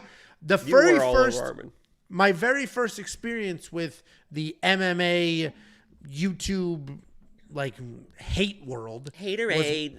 when I picked Armin Sarukian to beat Joel Alvarez. I picked a 2-1 favorite to win a fight, and the hate was crazy. It was my first experience with it, and the hate was nuts. And then Armin Sarukian did exactly to Joel Alvarez what you just myrtleized him. Hey, Myrtleize? Do you know what that's from? No. If you don't know, I'm not going to say. Let's see how long it takes people in the chat to know what myrtleize him is from. Let me know when you see it. I'm going to go back to my script. Joel Alvarez is very How am I going to good. know it when I see it? I don't know what the answer is. You'll know it when you see it. Okay. Joel Alvarez is insanely tall for this division, and he's very, very dangerous. He's got slick, sharp striking. He's got incredible jiu-jitsu. Oh, it's from your mom. I thought you got it there for a second. Well, you said that's what's you'll know it when you see it, and that's the first one caught my eye. How are these idiots not get? You're all idiots. It's from the Water Boy. It's not from the Water Boy. When I tell you, you're all going to go, oh, and some of these people are probably too young, but you shouldn't be. Anyway, Joel Alvarez, he's good everywhere. He's got submissions. If you even look at this guy on the ground, you're getting submitted unless you're Armin Sarukian. Armin Sarukian is the only human being that has taken him down in the UFC and didn't get submitted. Everybody else was submitted. Joel Alvarez can piece you up on the feet. He can submit you on the ground. What he cannot do is defend a takedown, though. What he cannot do is get a takedown either. Zero. No takedowns whatsoever. But if you take him down, you could have some trouble. Joel Alvarez is a very good fighter, but he has no control over where a fight actually takes place. Spaceballs. Nope. He's taking on Elves. Snagglepuss. Somebody is like watching this live or listening on Spotify, and they're fuming right now because they know what it's from, and none of you buffoons have Saving figured Ryan's it out yet. Privates. Myrtleize them. You'll get there. If I tell you the character that says it, then Someone you'll know. said, bro, you're 40 years of age. Probably like nobody knows those fucking movies that you were watching. Everybody knows this Ice movie. Age. It's not Ice Age. Stop shouting movies out. Elves Brener is the opponent, and this guy has Little a whole bunch of Giants. knockouts. No. In that era of movie, though, not genre, but era. Dodgeball. Shut the fuck up and let me do this breakdown. Elves Brener has a handful of underdog knockout wins in the UFC. Excuse me? We talked about his knockout. Excuse me. We gotta get through Not this. this week, not today. Are you going to talk to me like that after the weekend I had wearing these fucking diamond chains and these fucking Dolce & Gabbunas It's sunglasses? not from the Sandlot. It's Huh? not from the Goonies. It's not Living from the in Sandlot. Rio? You're going to It's not from apologize Three right Stooges. now. I'm sorry. It's not from Transformers. It's not from... There we go. Finally, Three Ninjas.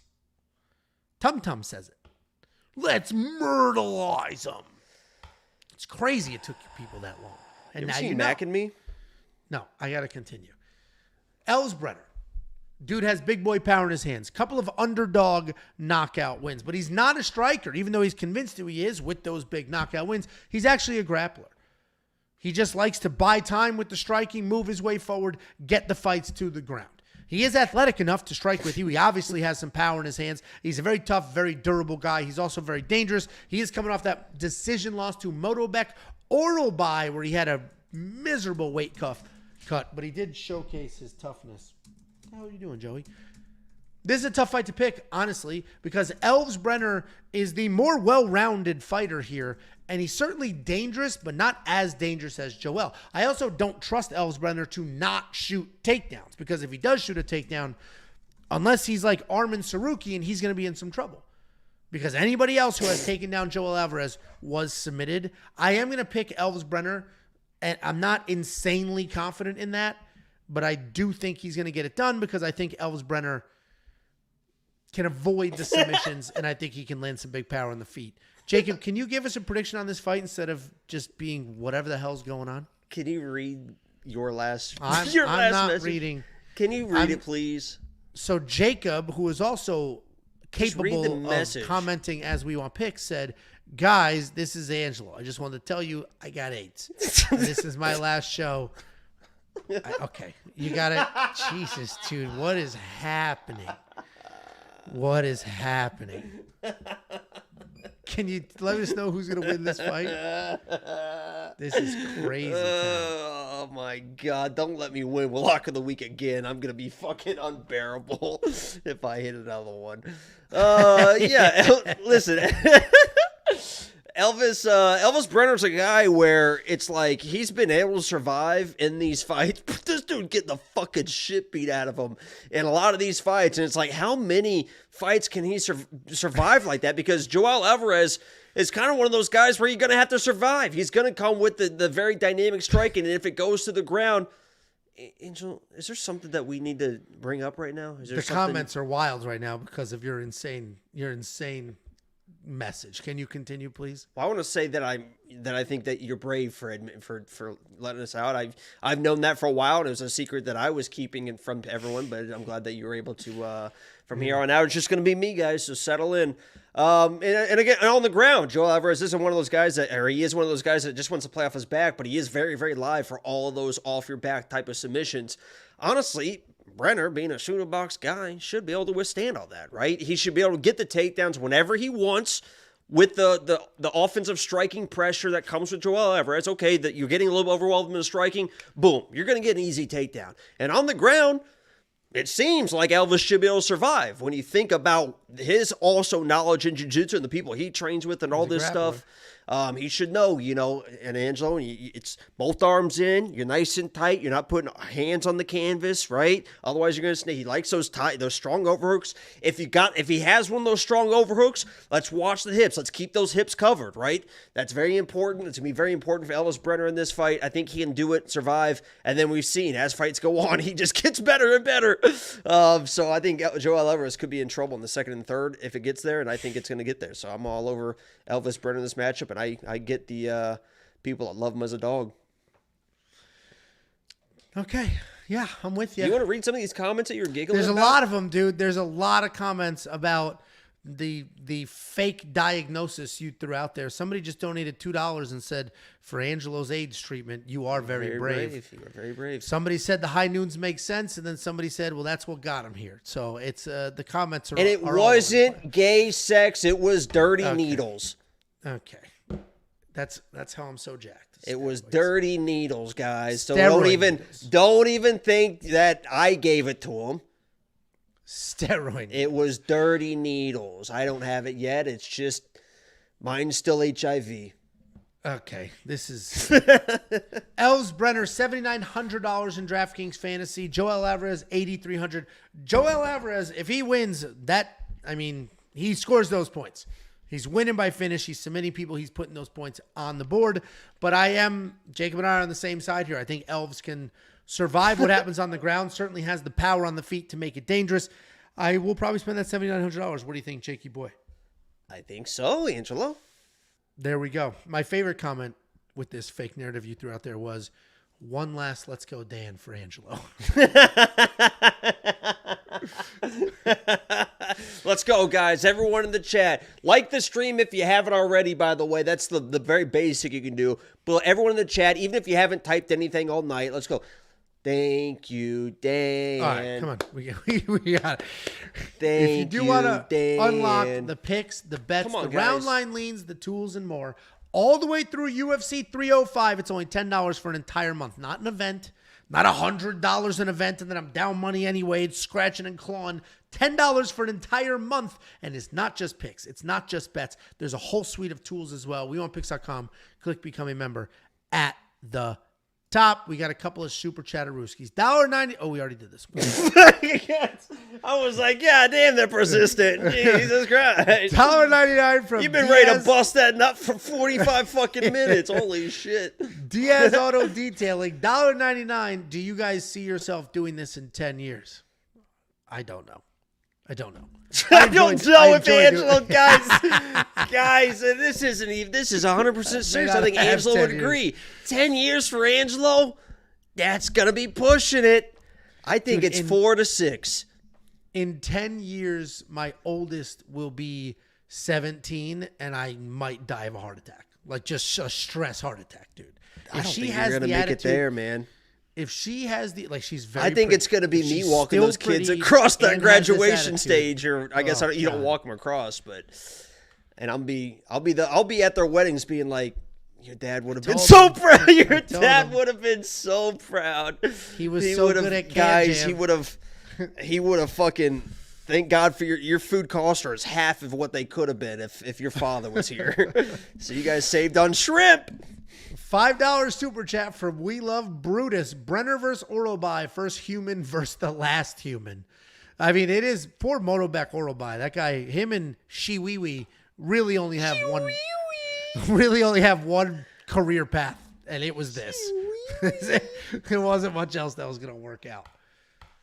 Next up, at UFC Abu Dhabi, we have a couple of lady scrappers. We got Mackenzie Dern taking on Lupita Godinez. Mackenzie Dern, 13-5 in her career, 2-3 in her last 5, riding a 2-fight skid, taking on Lupita, or Lupi Godinez, 12-4 in her career, 4-1 in the last 5, coming off that loss to Berna Jandiroba. We know these two women by now. Mackenzie Dern, a wildly accomplished grappler, probably the most dangerous grappler maybe in all of the UFC, certainly in this division.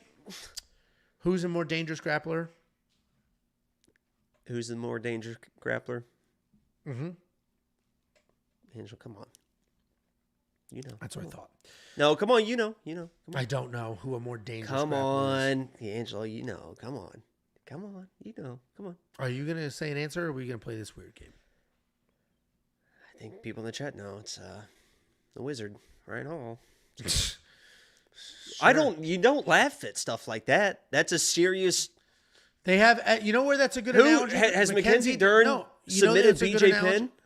What's a good analogy is Mackenzie Dern and Ryan Hall have this same quality of takedowns.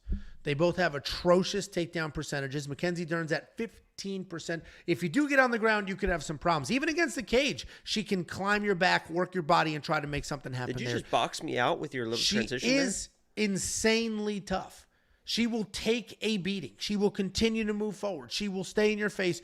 She is tough. She is gritty. Her wrestling has not improved. Her striking has improved, like, technically speaking. When she's hitting mitts, she looks great. But in execution, in the octagon, the better strikers are getting the better of her. She's taking on Lupi Godinez.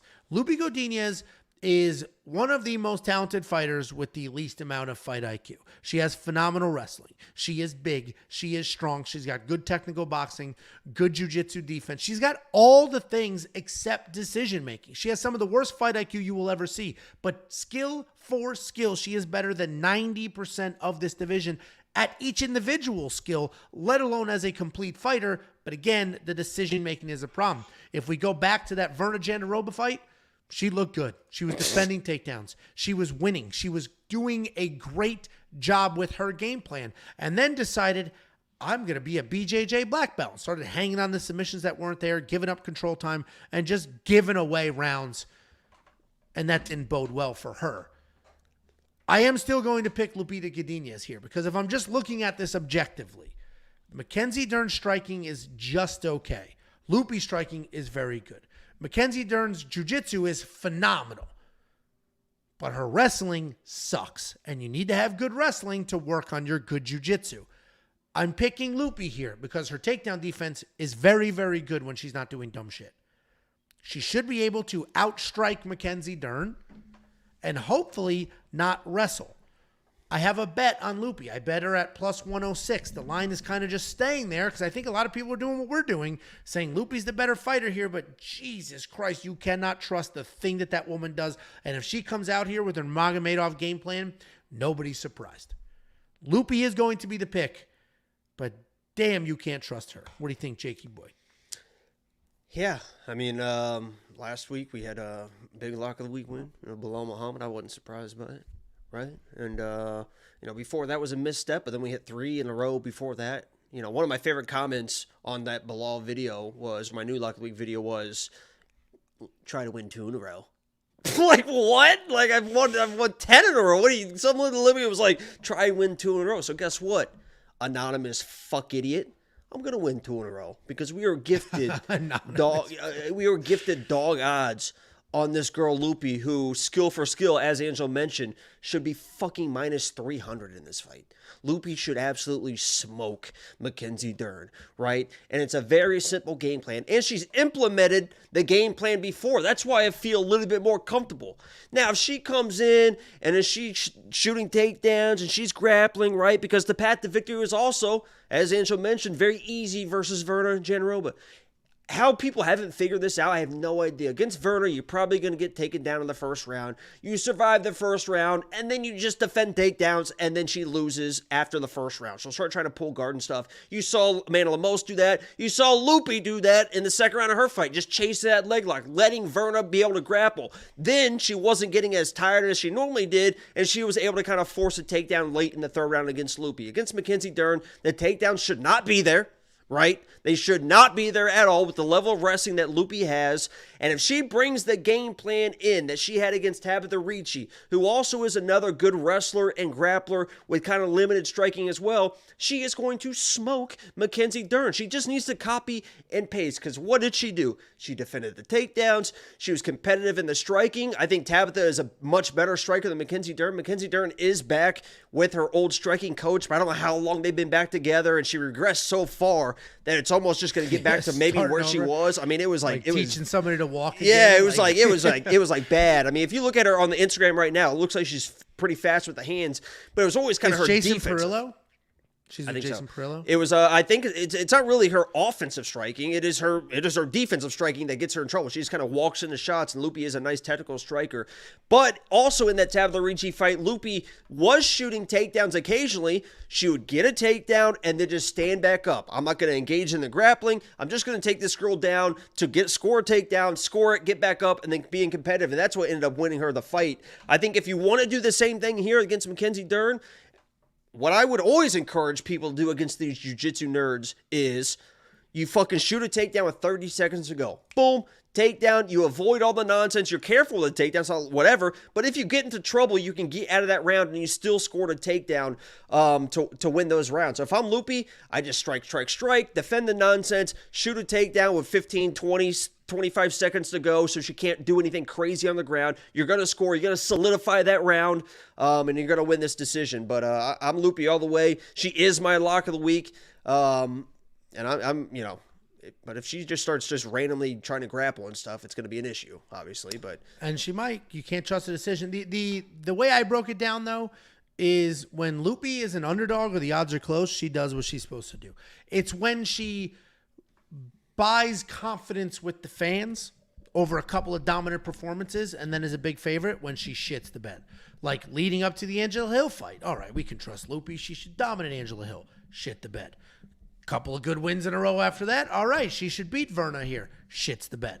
And now she's on that road back. So And I do worry. This is not an easy fight, though. No, and I do worry, because one thing that me and you have always given Mackenzie Dern credit for, as much as we might say this and this about her and she lacks this or whatever, she does not fucking lack in toughness. And sometimes you can just fucking out-tough somebody in a fight. And if she just is like just crazy and moving forward, maybe she gets in a situation where she just kind of overwhelms Loopy to win rounds. She is very, very tough. And honestly, even as a lock of the week for Loopy, I think that toughness is going to be her biggest asset in this fight, and we'll see if she can bring it. Yeah, no, I completely agree, because Loopy's not dangerous. Mackenzie's dangerous. Loopy's not dangerous. So if Mackenzie wins, it's a submission. If Loopy wins, she has to fight a perfect fight for 15 minutes. She has to avoid problems for 15 minutes, where Mackenzie could be losing for 12 and a half, and then Loopy shoots a takedown because she wants to coast in the third. She's a little tired. Boom, she's in trouble. So I am on the Loopy side. It's a small bet, but I did throw a little bit of a money liner at plus 106. So much better odds than the trash you see here. $8,000 in DraftKings. I don't think Loopy's worth it, because it's not. She should not be shooting takedowns. So for her to be worth that money, she's going to be shooting takedowns, right? $8,200 for Mackenzie. If you think she wins, she's obviously going to be worth it. You can unlock the picks, the bets, the round line leans, and more. WeWantPicks.com. Click Become a Member at the top. It is only $10 for an entire month's worth of access. You will have all the tools, the picks, all the bets, the safety parlay, everything, all the way through UFC 305 for freaking $10. $2.50 a week. $10. What are we doing? How many dimes does $10 go? 1,000. There you go, dumbass. Tony Ferguson. I'll wait. It's not 1,000, you idiot. It's 100. Yeah, it's 1,000 pennies. Tony Ferguson taking on Michael. Wait, how did I end Chiesa. up the idiot there? I said 1,000 just to say 1,000, and then I knew instantly it's not 1,000, and then you had to go to a calculator. So I'm you're not on the calculator. I am on Google. It's even worse. How many dimes in $10? There are 100 dimes in $10. A dime is worth 10 cents, so 10 times makes up $1, which is worth 100 cents. We got Tony Ferguson taking on Michael Chiesa. This was one of two, resurrection of the legends kind of fights. The other one was Nick Diaz, not even Nate. Nick Diaz. That fight fell through. I think they blamed it on visa issues. I think ultimately Nick is like, what the hell am I doing here? No, he said, I can't smoke over there, so I'm not going over there. Oh, well, there you go. I don't Tony know if that's Ferguson. true, but it seemed like that would be what he would do. All right. I was going to honestly. say. It seemed like that would be a Nick Diaz thing. they Like, blamed wait, it I on- can't do what? Yeah, I'm not going. They blamed it on visa issues. So Yeah, he we probably got burned his place. He burned his draft card. Tony Ferguson. Little Vietnam reference. Yeah, I got it. 25-10 in his career. 0-5 in his last 5 fights, but it doesn't end there. He is on a 7-fight losing streak. Taking on Michael Chiesa. 16-7 in his career. 2-3 in his last 5. Riding a 3-fight Skidarewski. Tony Ferguson, we all know by now. He's on this wild losing streak. I can't believe the UFC is continuing to give him fights. Dana White has said publicly no fewer than 100 times Tony Ferguson should be done. He should be retired. I don't know what's going on. Tony Ferguson hasn't won a fight since an eye injury to Donald Cerrone in 2019. How much do you think he makes a fight? And he was an interim champion. He's got to be affordable though, because the UFC's not throwing him out there. That's what seems grand. weird. Yeah, it seems like he should be making decent money, but at the He same probably time, makes it's like, 100. I bet he makes 100 grand, something like that. I wonder if has he ever been on a California card to see his thing? Somebody do that research for us. I'm sure he has. If he was on a card in California, we can get his all the money is disclosed. Yeah, I mean, you're right. He was an interim champ. He was on that, was it 12-fight win streak or 11-fight win streak? He was supposed to fight Khabib Nurmagomedov. Like, all the things were aligning, because at one point in the absolute, peak of Tony Ferguson's career, he was a dude. He was slicing people with razor pinpoint accuracy, super sharp elbows. There's a conspiracy theory about him tripping over that wire to not fight Khabib. I can't remember why they would want that fight to be off. I can't remember. Well, and that's why he didn't fight Khabib. If you didn't know, he was literally walking through the parking lot, to or from a press thing at UFC or at the arena, tripped over one of those fat-ass audio-video cables that are strewn across the parking lot, blew his knee out or something, and he couldn't fight. Maybe it was something like they knew Khabib wasn't going to be able to make weight or something, so they paid Tony to take a fall, or I can't remember what it was. That's how he ended up with Ally Quinta, right? He replaced Tony Ferguson. Was that it? Or I believe that's what happened. Either way, Tony Ferguson at one point in time was a legend. And a lot of people are having a hard time getting past that. They still see Tony Ferguson as the guy on that win streak. And you can justify it a little bit by saying, but look who he's lost to. He's lost to only good people. But then he lost to Bobby Green. Then he lost to Paddy Pimblett. And they're good. They are good. But we were talking about Tony Ferguson beating Khabib just a few years ago. He's taking on Michael Chiesa. Michael Chiesa is a grappler. He's a pretty one-dimensional guy, straightforward game plan, just move forward, strike as little as possible, try to get it to the ground, and work from there. He does have some solid takedowns. He's got great control, good submissions, good ground and pound as well. He is coming off that 3rd loss in a row, though. He's on his own little skid here, and it was a submission loss to Kevin Holland after 5 failed takedown attempts. And the reality is, Tony Ferguson's long gone. He's been long gone for a while. The CTE is Chris Benoit-esque. I cannot see Tony Ferguson winning this fight. I cannot believe he's still, and I'm trying to choose my words wisely here. I'm not trying to shit on Tony Ferguson, But at a certain point, you're just too old to be performing at this level. It's just what happens. And that's what we got going on here. It should have been Tony Ferguson versus Nick Diaz. That's a fair fight. And not that Michael Chiesa is a world beater. Minus 700 for Michael Chiesa is crazy. But Tony Ferguson's 0-7 in his last 7 fights. He has not been the same since Justin Gaethje. What do you think, Jakey boy? Who the fuck is Michael Chiesa? Is that a question? Who the fuck is Michael Chiesa to be minus 700 over? I don't give a fuck who. Okay? I like Michael Chiesa. Seems like a great guy. Seems like a great desk analyst, right? I actually met Michael Chiesa. I went to the Apex. Minty. God love her. Let us go back to where they film stuff. I walk in. Boom. Michael Chiesa's right there. I said, hey, little fella. I looked down and shook his hand. How tall is he? 6'1". Yeah, so I was definitely looking down at him and shook his hand. Seemed like a nice guy. Seemed like a great guy. It was like, welcome to the Apex, all that stuff. Who the fuck is Michael Chiesa? I don't care if he fucking fighting Tony Ferguson, right? You guys know that I'm not a pussy. I'm not afraid to go against the odds. I'm not afraid to go above and beyond what should be, right? I listen to my heart on fights, and I'm saying this right now. 3-round fight, Tony Ferguson. You can't tell me that he's going to win a few wrestling exchanges, a few grappling exchanges. Was a D1 wrestler, right? Or D2? Versus Michael Chiesa, Grand Valley State wrestler, right? If there's anything that Tony Ferguson knows how to do, is wrestle and grapple, right? This isn't Charles Oliveira, right? These aren't high level. Right? This ain't Benil Downey. This is Michael Chiesa, man. And I know Chiesa's got wrestling. I know he's got grappling, right? This is Michael Chiesa, man. I believe that Tony Ferguson, at the very minimum, can win 2 minutes and 31 seconds of a round of grappling and wrestling to win him a round. And I got a bet to back that up. But I'm going to take it a step further.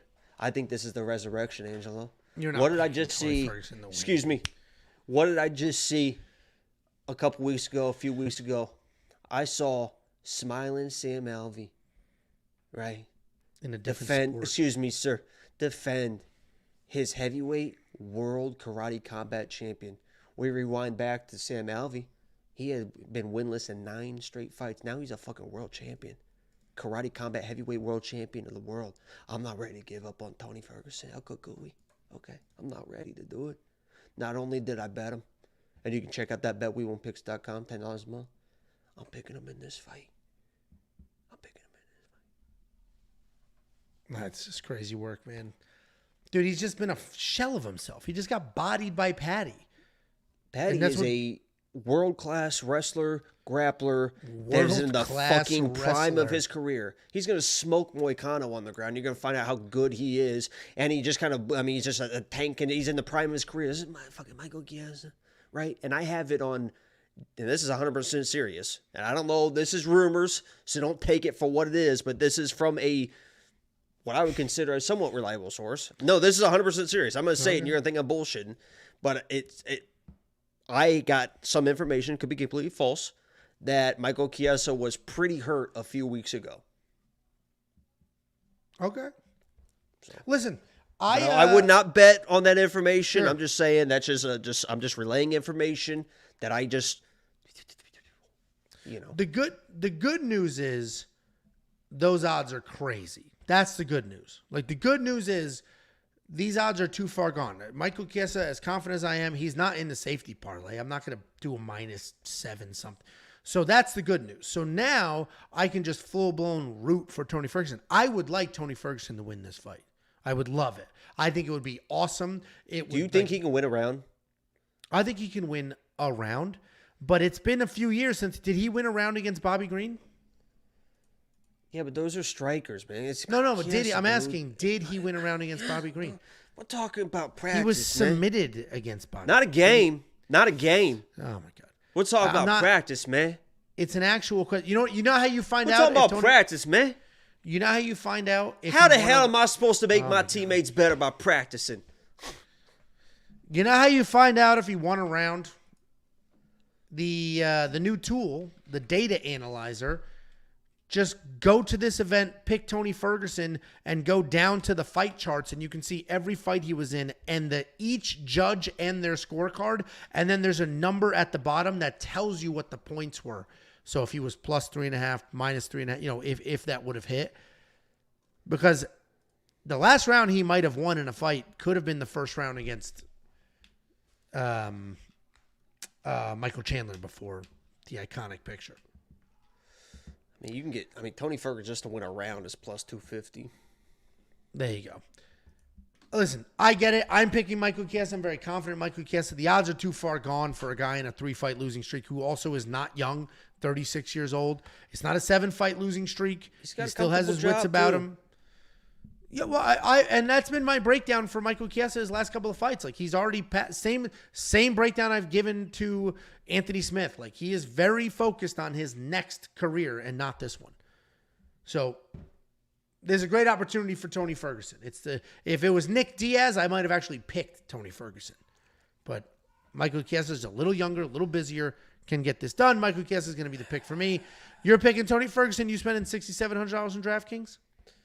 I just haven't, he is my pick, but I think he wins a round.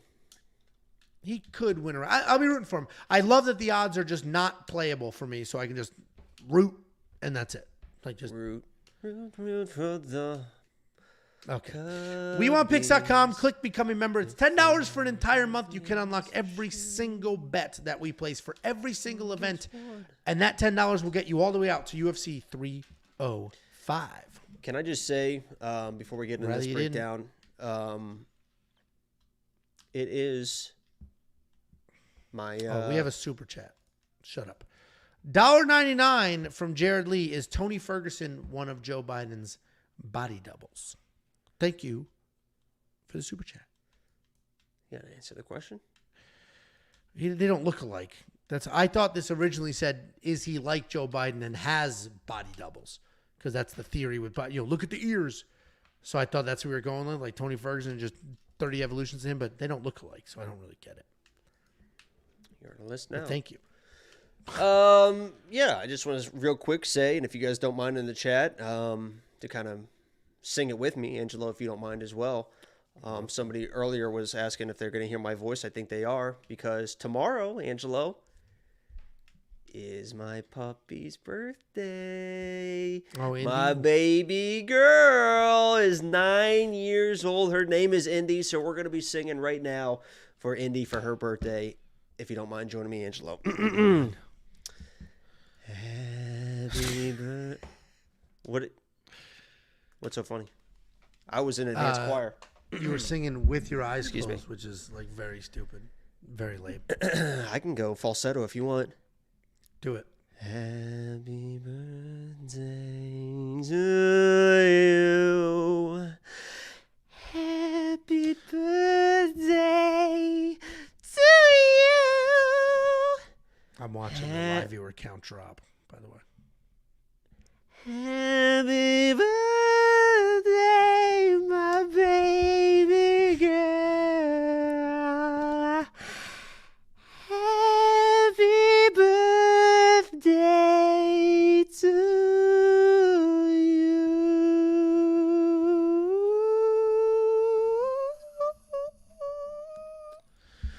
Went from 505 live to 477. Hope you're happy. Next up at UFC Abu Dhabi, we got Marlon Chito. Happy birthday, Indy. Vera taking on Divison Figueiredo. I do love that dog. Taking on Divison Figueiredo. Marlon Chito Vera, 23-9 in his career, 3-2 in his last 5. He's coming off that loss in his first title fight. He's taking on Divison Figueiredo, 23-3 in his career, 3-2 in his last 5. He's riding a 2-fight win streak up at 135 pounds. Marlon Chito, did you hear that through my microphone? Yeah, I thought that was him. I thought somebody was drilling a safe in my apartment or something. What the hell was He that? He is drilling. Oh, it's the electrician. You still have him over. It's almost 10 o'clock at night, Angelo. Let that guy go home. I even said, and you're going to really, holy blue-collar workers. Did you at least give him a water or something? I was like, can you drill Hold on. first? You don't offer your workers water? Of course I do. I'm very friendly. People love it. And that was the most forced of course I do in my life. Because the second it's anybody enters my home, the first question, boom, need a water? You want a water? It's an absurd question. I'm a very good customer. Anyway. This guy's it's 10 o'clock at night. He's still drilling into your house. This was his choice. I was like, you can finish this tomorrow. It's no big deal. Anyway, Marlon Vera coming off that loss to Sean O'Malley. And what did it tell us? It told us everything we already knew. This dude is crazy durable. He also has a ton of power. He's a Muay Thai striker. He can be dangerous on the ground, but he's not the most technical fighter. He literally takes shots, moves forward, takes shots, move forward, land shots, takes shots, moves forward. There's a lot of back and forth, but he gets hit a lot, and he hits people quite a bit as well, and he absolutely destroys their faces. And I was saying in my quick picks video, one of the worst things that probably happened to his career is that wild knee that Sean O'Malley landed, because that knee reminded everybody how insanely durable Chito Vera is. And the reason that's a bad thing is because Davis and Figueiredo can also be dangerous, or you're certainly dangerous at 125 pounds. At 135 pounds, we saw some wrestling. We've seen more takedowns than usual. He just beat Cody Garbrandt with that second round submission. And all of a sudden, Davis and Figueiredo is up in weight, can't be the true bully he normally is, but he is still managing to come forward and get it done. Former world champion at 125 pounds. Fast hands, good wrestling, good jiu-jitsu, well-timed takedowns, BJJ black belt. He's got a little bit of a dog in him, but we have seen him lose fights before. The reason I said us seeing that wild knee hit Chito's chin and not finish him is a problem for Chito is because Davis and Figueiredo literally is just going to come forward and shoot a bunch of takedowns. That's what's going to happen. I think he's going to get the takedowns, take him down, and be done with it. Davis and Figueiredo is the pick. I think we have a Nurmagomedov type fight coming out of the Figueiredo side. What do you think, Jakey boy? What is happening? Nothing is happening. Don't worry about it. Listen, Chito Vera is basically like an Ecuadorian Leon Edwards. And you guys know how much I harped on Leon Edwards because he just has no sense of urgency to win any type of anything. No winning minutes, no winning exchanges. What are you typing? To tell my wife. Please continue. No, he has no sense of urgency to do anything in any type of fight. You saw in that, and I know better than anybody because on one of my live streams, I put fucking $700 on Chito to win, and he just laid a complete egg. And just like Leon and his corner has to try and motivate him, they have to do the same thing with Chito. Come on, Chito, you got to be more active. You got to be more active. Chito is a powerful guy. He is also dangerous on the ground, but he's probably not going to do much of anything. Figgy's just going to kind of point, get to the takedowns, and on his back, Chito will just lay there, and I don't think he can sub Figgy from on the back. So I'm actually surprised that the odds have moved as much as they did. I bet Figgy at minus 170. They're down at minus 140 now, and I guarantee if they stay there, a Saturday live stream where we're sitting there on a Saturday afternoon, we might load up on Figgy because I do like him in this matchup. I don't think Chito has the volume to win minutes, and I don't think his power is going to affect the guy like Figgy. Figgy's, he sees things pretty well, and he'll just go to the takedowns if he needs to. So, I'm all over Figgy here. Yeah, I get it. I think he can come forward. I think he gets the takedowns. I agree with you. I honestly think the knee was a reminder to the world. Like, yeah, you're not going to be able to. If you're Sean O'Malley and you can move the way he moves, then you could outpoint strike him. If you're not, then you got to take him down because he's just going to be there moving forward. Look what happened with Dominic Cruz. Dominic Cruz was winning that fight and then ate a big one to get finished a couple rounds in. So I'm with you. I think Davis and Figueiredo shoots the takedowns, wrestles, and gets it done that way. $8,400 for DraftKings because of the grappling. I think that makes a lot of sense. So I am going to have him in my DraftKings lineup. Are you going to do the same? Jacob's messaging as me. Can you read that one? Can you pin that one? Can you pin that one? Read it, please. I'm not. I'll read it because it's just encouraging the bullshit. This is Angelo. I was texting my wife to heat up the toilet seat for me. This gut is bubbling and rumbling, baby. I mean, what a joke. What a joke. Are you going to spend the $8,400 in DraftKings? I think so. Okay, there we go. If you do want to unlock the picks, the bets, the round line leans, and more, WeWantPicks.com. Click become a member at the top. An entire month for only $10. That gets you all the way up to UFC 305. Next up, at UFC Abu Dhabi, we have the co-main event of the evening. We have Shara Bullet taking on Michal Oleksichuk. This is a weird fight. And it's not a bad fight, but it's a weird fight because Shara Bullet is undefeated. And at one point, this guy was billed as like the man. He's 13-0. He's 5-0 in his last 5. He has 11 knockouts in those 13 wins. And he's taking on a dangerous Michal Oleksichuk, 19-8, 2-3 in his last 5. He is on a 2-fight skid, but he's very, very dangerous. The reason this is a weird fight, it should not be the co-main event. This should not be the co-main. This could have been the feature. The Chito Vera fight should be the co-main. That's a better fight that has sort of ranking implications and things like that. Shara is supposed to be this very good, dangerous, powerful striker. And he is those things. But he's not the killer that we thought he was. He just beat Antonio Tricoli one punch at a time, one strike at a time. He didn't have the killer combinations. He didn't go for blood. He just waits, bang, bang, bang, bang. And I think there's a little bit of disappointment in that because, again, this dude has 2 eyes facing in 12 different directions, a crazy beard, he's missing teeth, and he was supposed to be like, oh my God, what is happening? And we're going to find out a lot about him in this fight because Michal's not going to be the best fighter he's fought so far. I actually think Bruno Silva probably is.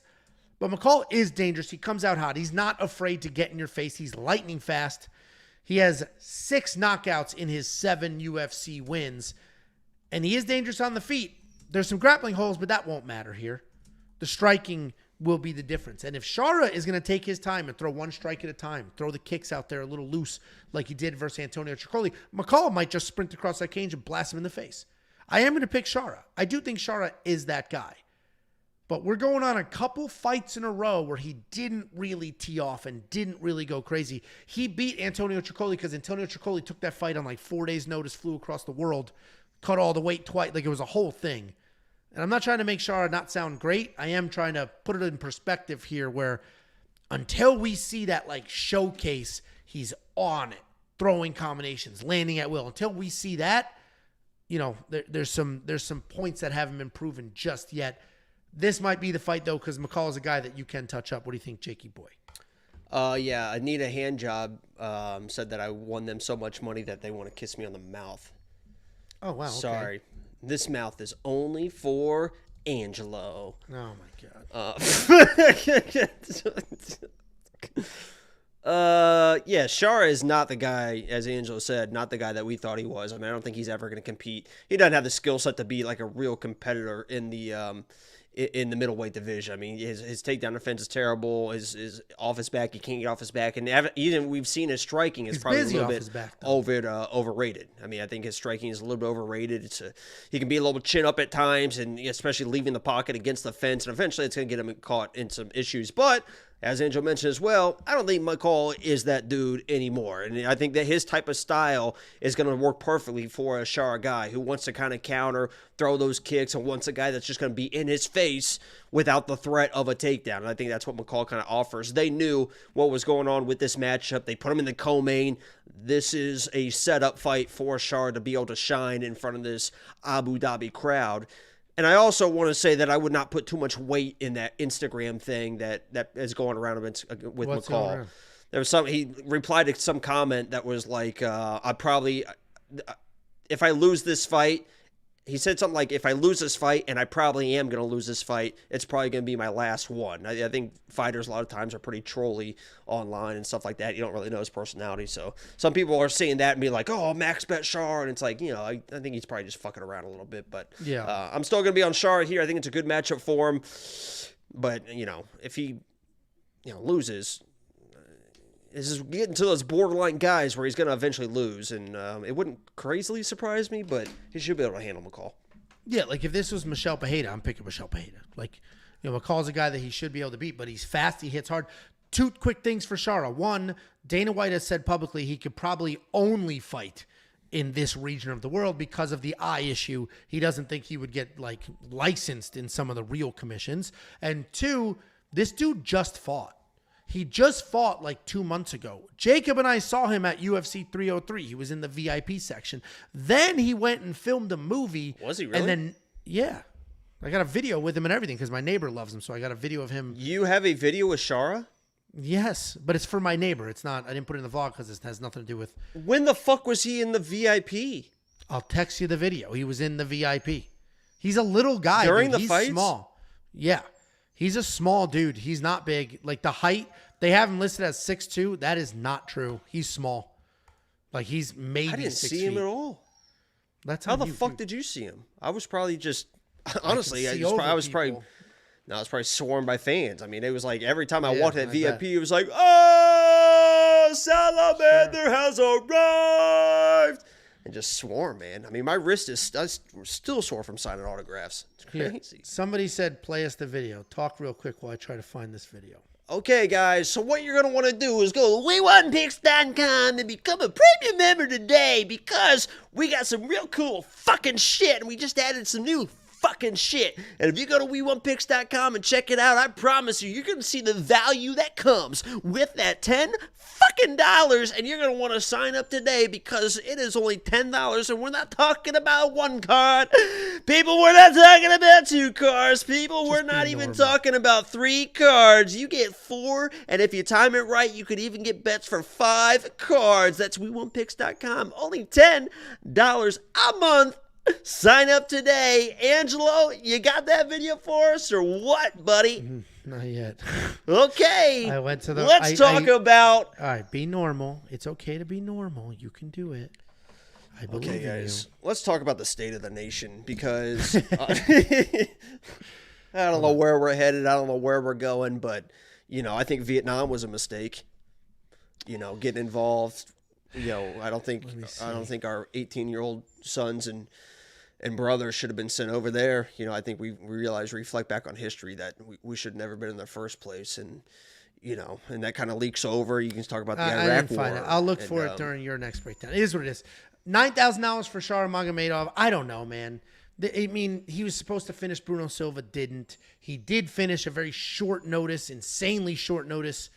Antonio Tricoli. I don't know. I'm probably just going to leave this fight alone until I see a little bit more.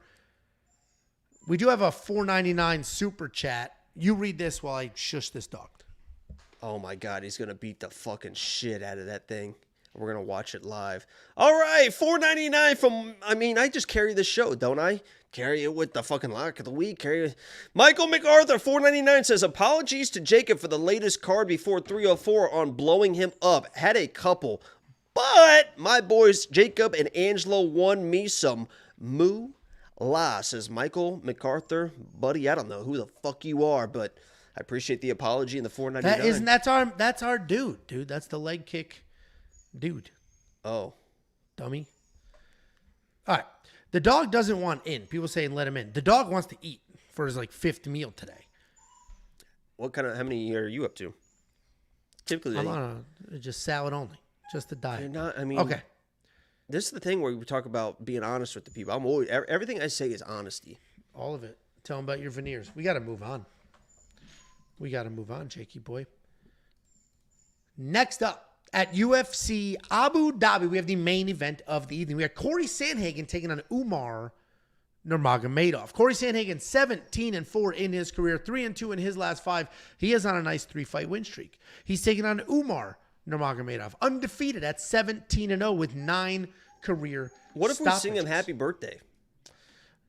No, he just needs a couple nibbles. No, you're not doing that. Stop. I'll mute you. It's out of control. Corey Sandhagen, as we know, he's got that awkward in and out striking. He can be technical. He has some pretty crazy movement. He's long for this division. He's got good jiu-jitsu, good wrestling, all of the well-rounded skills. We're going to get demonetized, I think.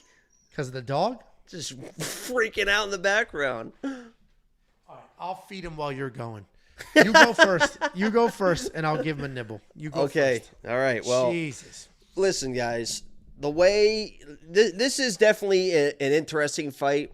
This is definitely a dynamic fight. I think this is going to be an exciting fight. 5 rounds, Abu Dhabi, Saturday night. look for the live stream, right? We've been live 2 weeks in a row. We had a good live stream, UFC 304.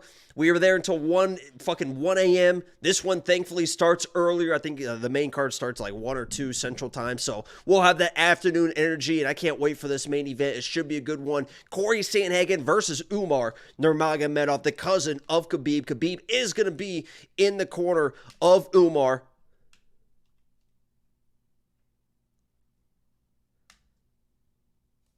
Continue. Stop. Welcome back.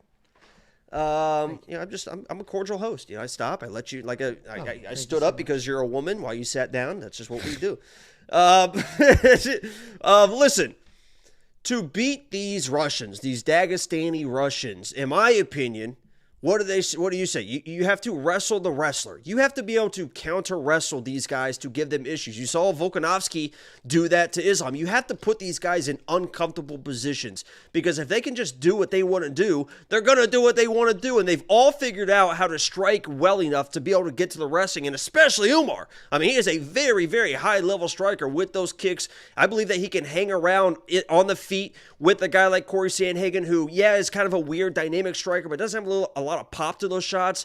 So I know that Umar was kind of sat down, and people want to take that and be like, oh, Corey has these weird shots. I don't think he's got the power to kind of hurt a guy like Umar, to even damage a guy like Umar. And I don't think he's got the counter wrestling. I believe that he is going to be able to get taken down whenever Umar wants to get those takedowns. And I know he's a high-level jiu-jitsu guy, and he's long, and he's got this weird stuff, and he trains with my guy Ryan Hall. They're best friends. And I think that Corey Sandhagen, even for this camp, has been with Trevor Whitman for this fight. So you might think, oh, my God, his striking's maybe... I don't think they're going to be boxing. Right? I mean, Umar doesn't really box people. I mean, he keeps people at range with those kicks, with whatever. So, yeah, you can be at Trevor Whitman and get those hands sharp, but you're probably not going to be boxing Umar. When you're in the range to box, you're going to be taken down. And you have to be able to counter wrestle. I mentioned the Volkanovski. Another example is Tim Elliott versus Tagir, right? Tagir also has kind of that kickboxing, but is a really good wrestler. And Tim Elliott really just took the wrestling to Tagir and was able to disrupt his whole game plan.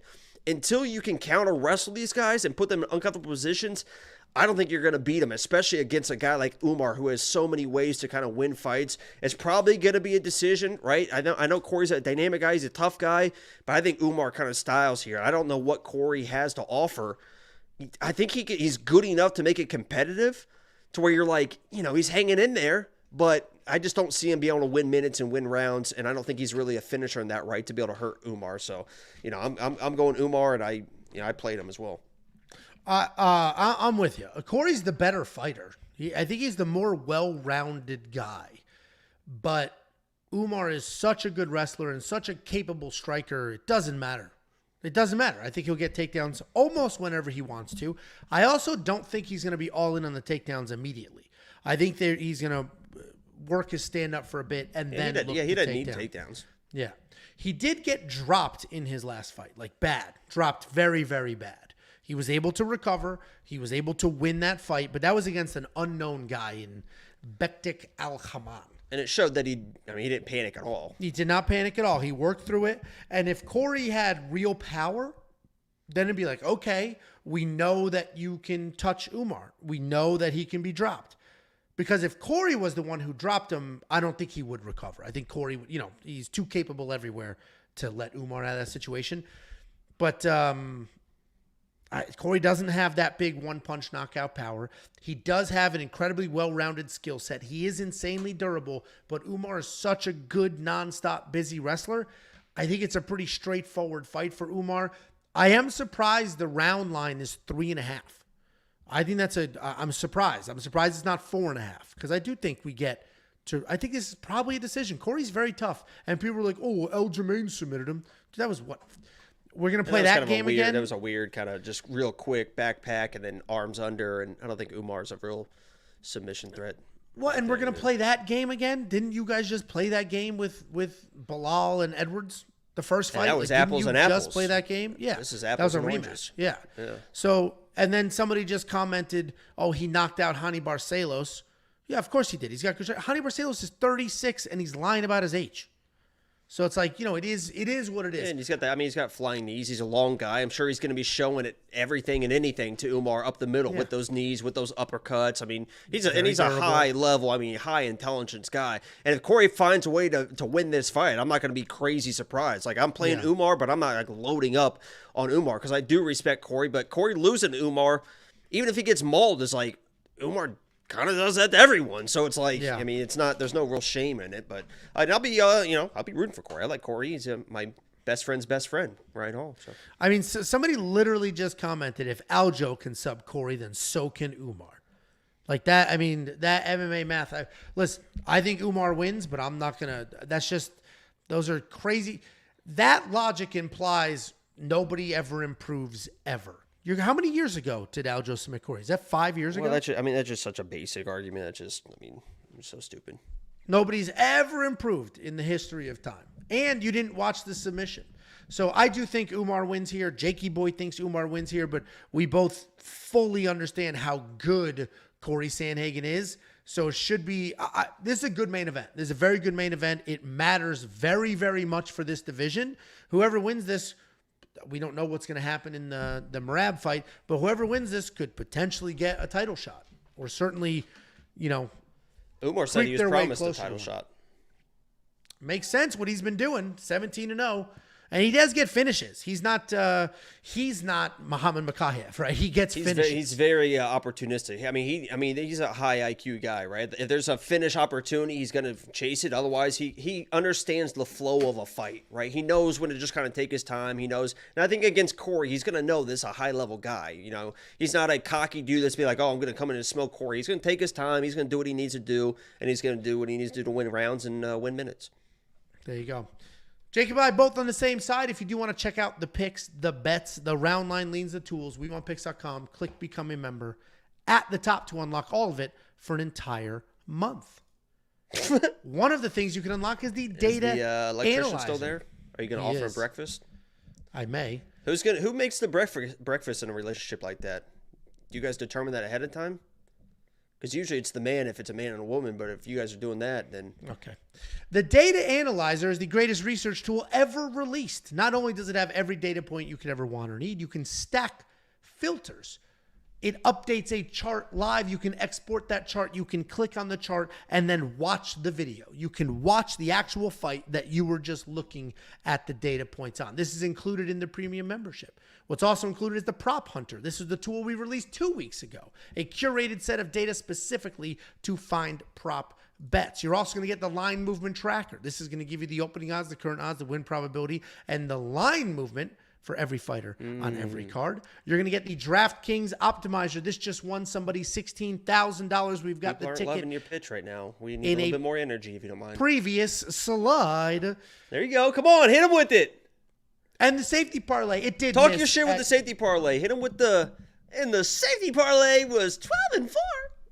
It did miss in the last pay-per-view, and we can thank a couple of short-notice weirdo fights for that, but the reality is it is the beacon of stability. The reality is we were on a nice little heater going into that last event, and it hits at a 70% event win rate, which is absolutely spectacular in this space.